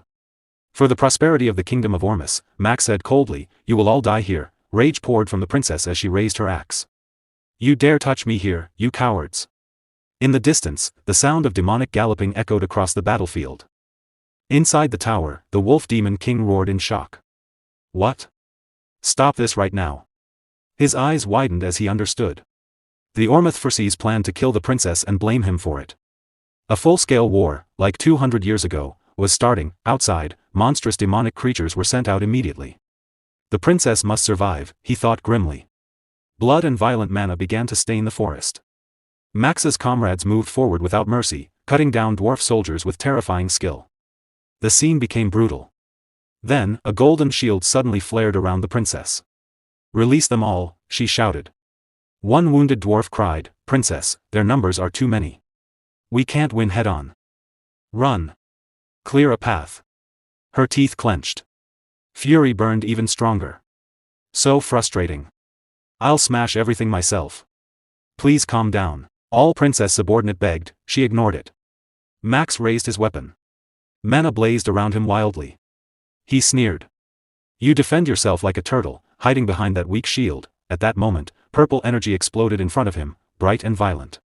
Max froze, staggered back in shock. Has the Beast King subordinate arrived already? A dark purple aura grew stronger above them. A cold, steady voice spoke to Max, the Ormith's attack was never part of my plan. Humans are unpredictable and complicated. Max froze, eyes wide. You're not a beast. Demon. At the same moment, both the princess and Max trembled under the powerful presence. Berge appeared, a mocking smile on his lips. His voice cut through the battlefield like ice. Die here, Prince of Ormith. He activated his equipment, a magic tool mask for facial recognition. His expression stayed hard and determined. The Demon King was ready to act. The prince stared at Berge Diaz in shock, realizing he was a high-ranking demon. Without hesitation, he ordered his men to kill Princess Louise while he dealt with the demon himself. His soldiers quickly obeyed and rushed toward Princess Louise with the intent to kill her. Before they could reach her, terrified screams filled the air. The prince turned around in disbelief. Princess Louise was moving so fast she was almost invisible, cutting down his men one after another with perfect precision. Within moments, they were all dead. She stood among the fallen soldiers, her anger burning fiercely. A deadly glare flashed across her face as she shouted for everyone to close their eyes. As she screamed, a terrifying power exploded from her body. The air trembled under the weight of her aura. It felt heavy and suffocating, pressing down on everything around her. Max tried to stay calm, but fear slowly crept into his heart. He wondered why people were talking about dwarves when the real danger was the furious princess standing before them. Suddenly, a dark and suffocating aura burst from the Demon King. Black energy wrapped around Max, trapping him in place. He struggled but could not move. The pressure was too strong. In the next second, Princess Louise appeared in front of him. With one swift strike, she cut him in half. Without stopping, she continued moving forward. Her anger had not faded. It only burned stronger. The remaining soldiers trembled in fear and began to run in every direction. No one could stand against her overwhelming power. Princess Louise searched the battlefield for the dark demonic energy she had sensed earlier, but it had disappeared. Some of Max's remaining soldiers gathered their courage and accused her of attacking the prince. Even as they shouted, they could feel her terrifying energy filling the air. Her face grew even harder. Her power grew stronger. She said they had come to kill her first. She would send them to join their prince. Her voice rose with anger. The ground under her feet shook from her great strength. At that moment, the dwarf soldiers arrived. They quickly formed a wall around the princess. They wanted to protect her and stop anyone from getting close. They moved together perfectly and made a tight group. Some soldiers rushed forward from the wall. They attacked the enemy's back. The forest turned into chaos. Big explosions rang through the trees. The ground shook when strong attacks hit each other. Smoke and waves of force tore through the area and the battlefield. From far away, the Demon King watched the fight with calm eyes. He knew Louise would not die here. He decided to let things happen and start his main plan. He looked up at the tall building ahead, called the Tower of the Beast. The scene moved to the tower. A huge wave of power came from it. The power was thick and strong. It made the air shake. Inside, the Beast King stood in anger. He shouted at one of his subordinate. The subordinate quickly started to report about the Demon King's magic. But before she could finish, the Beast King cut her off. He said coldly that the magic did not come from his family. Another demon lord had sent demons into his land. From their strength, they must be top-level demons or even stronger. His face grew dark. His anger rose. In his mind, he thought carefully. While the dwarf princess and Prince Orms fought, other demon groups were attacking at the same time. The timing was too perfect. He decided to check it himself. The scene went back to the forest. The Beast King reached the battlefield. His presence felt heavy and strong. He asked right away what had happened to the dwarf princess and the invading demon. One soldier tried to answer and called him Demon King. But before he could finish, another soldier said they had just arrived. The princes had been surrounded by Orm's soldiers. The Beast King's anger grew.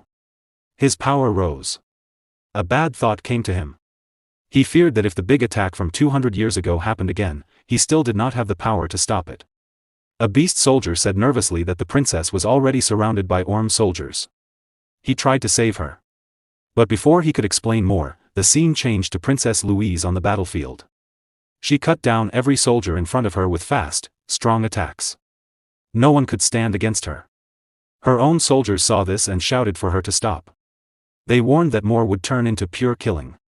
But her anger did not slow down. The scene went back to the beast soldier. He lowered his head and finished his report. The princess had fixed the problem herself. They could not help her.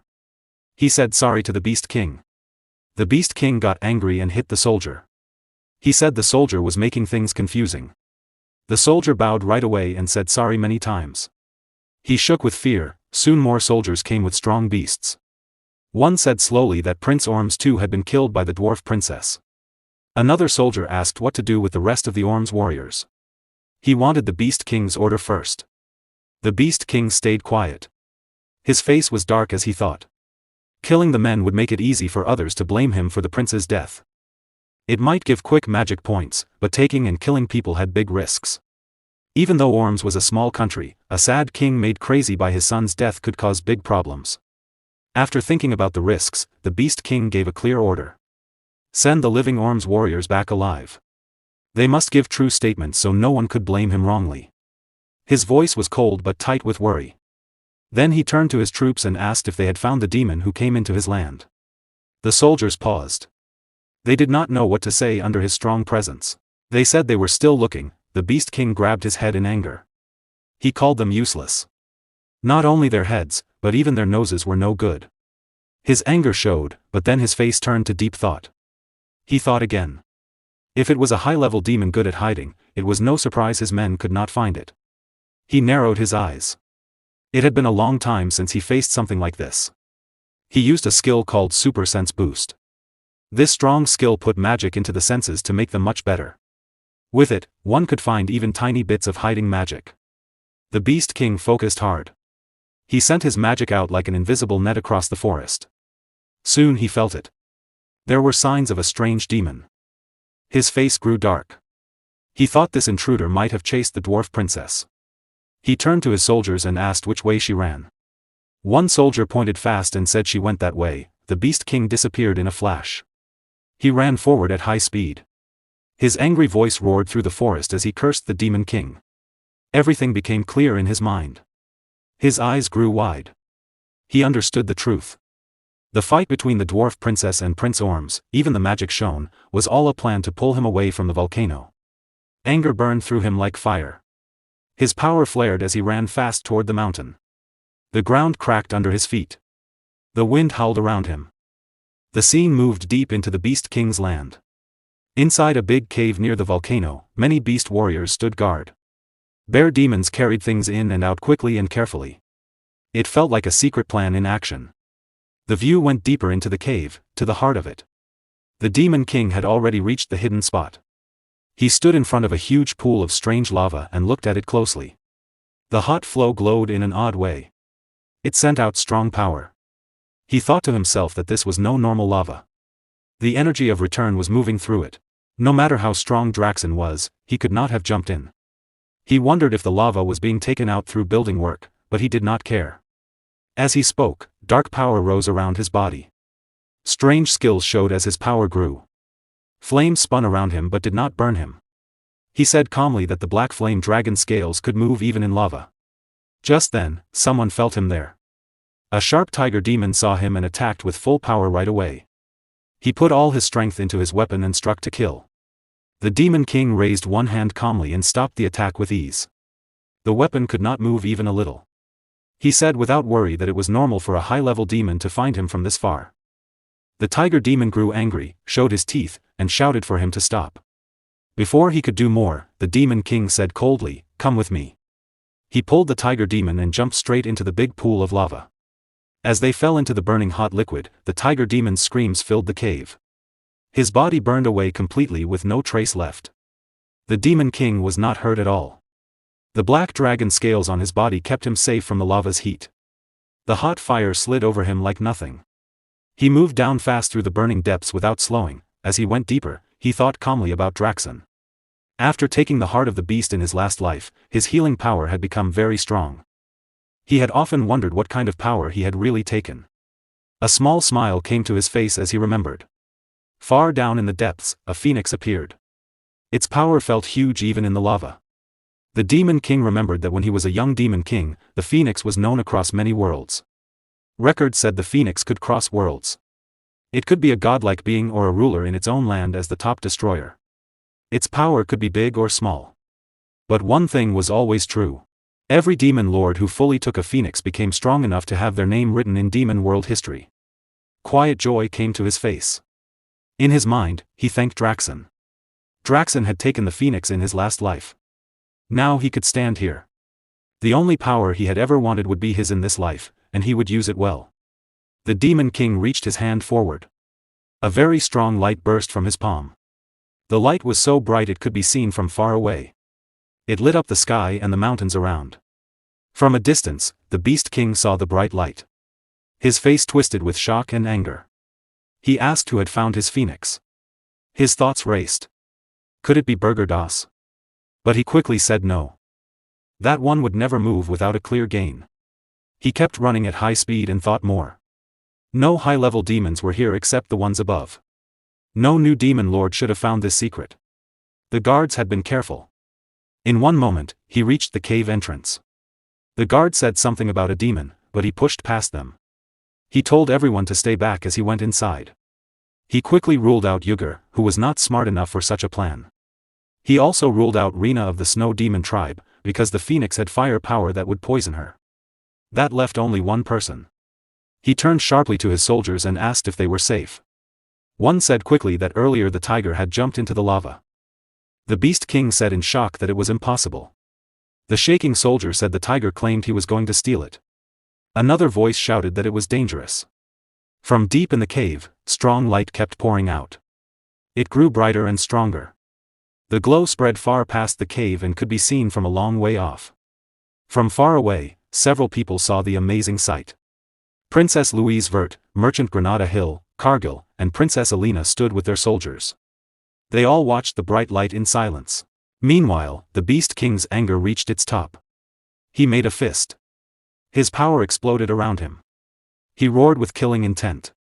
Deep in the burning lava, the phoenix showed itself.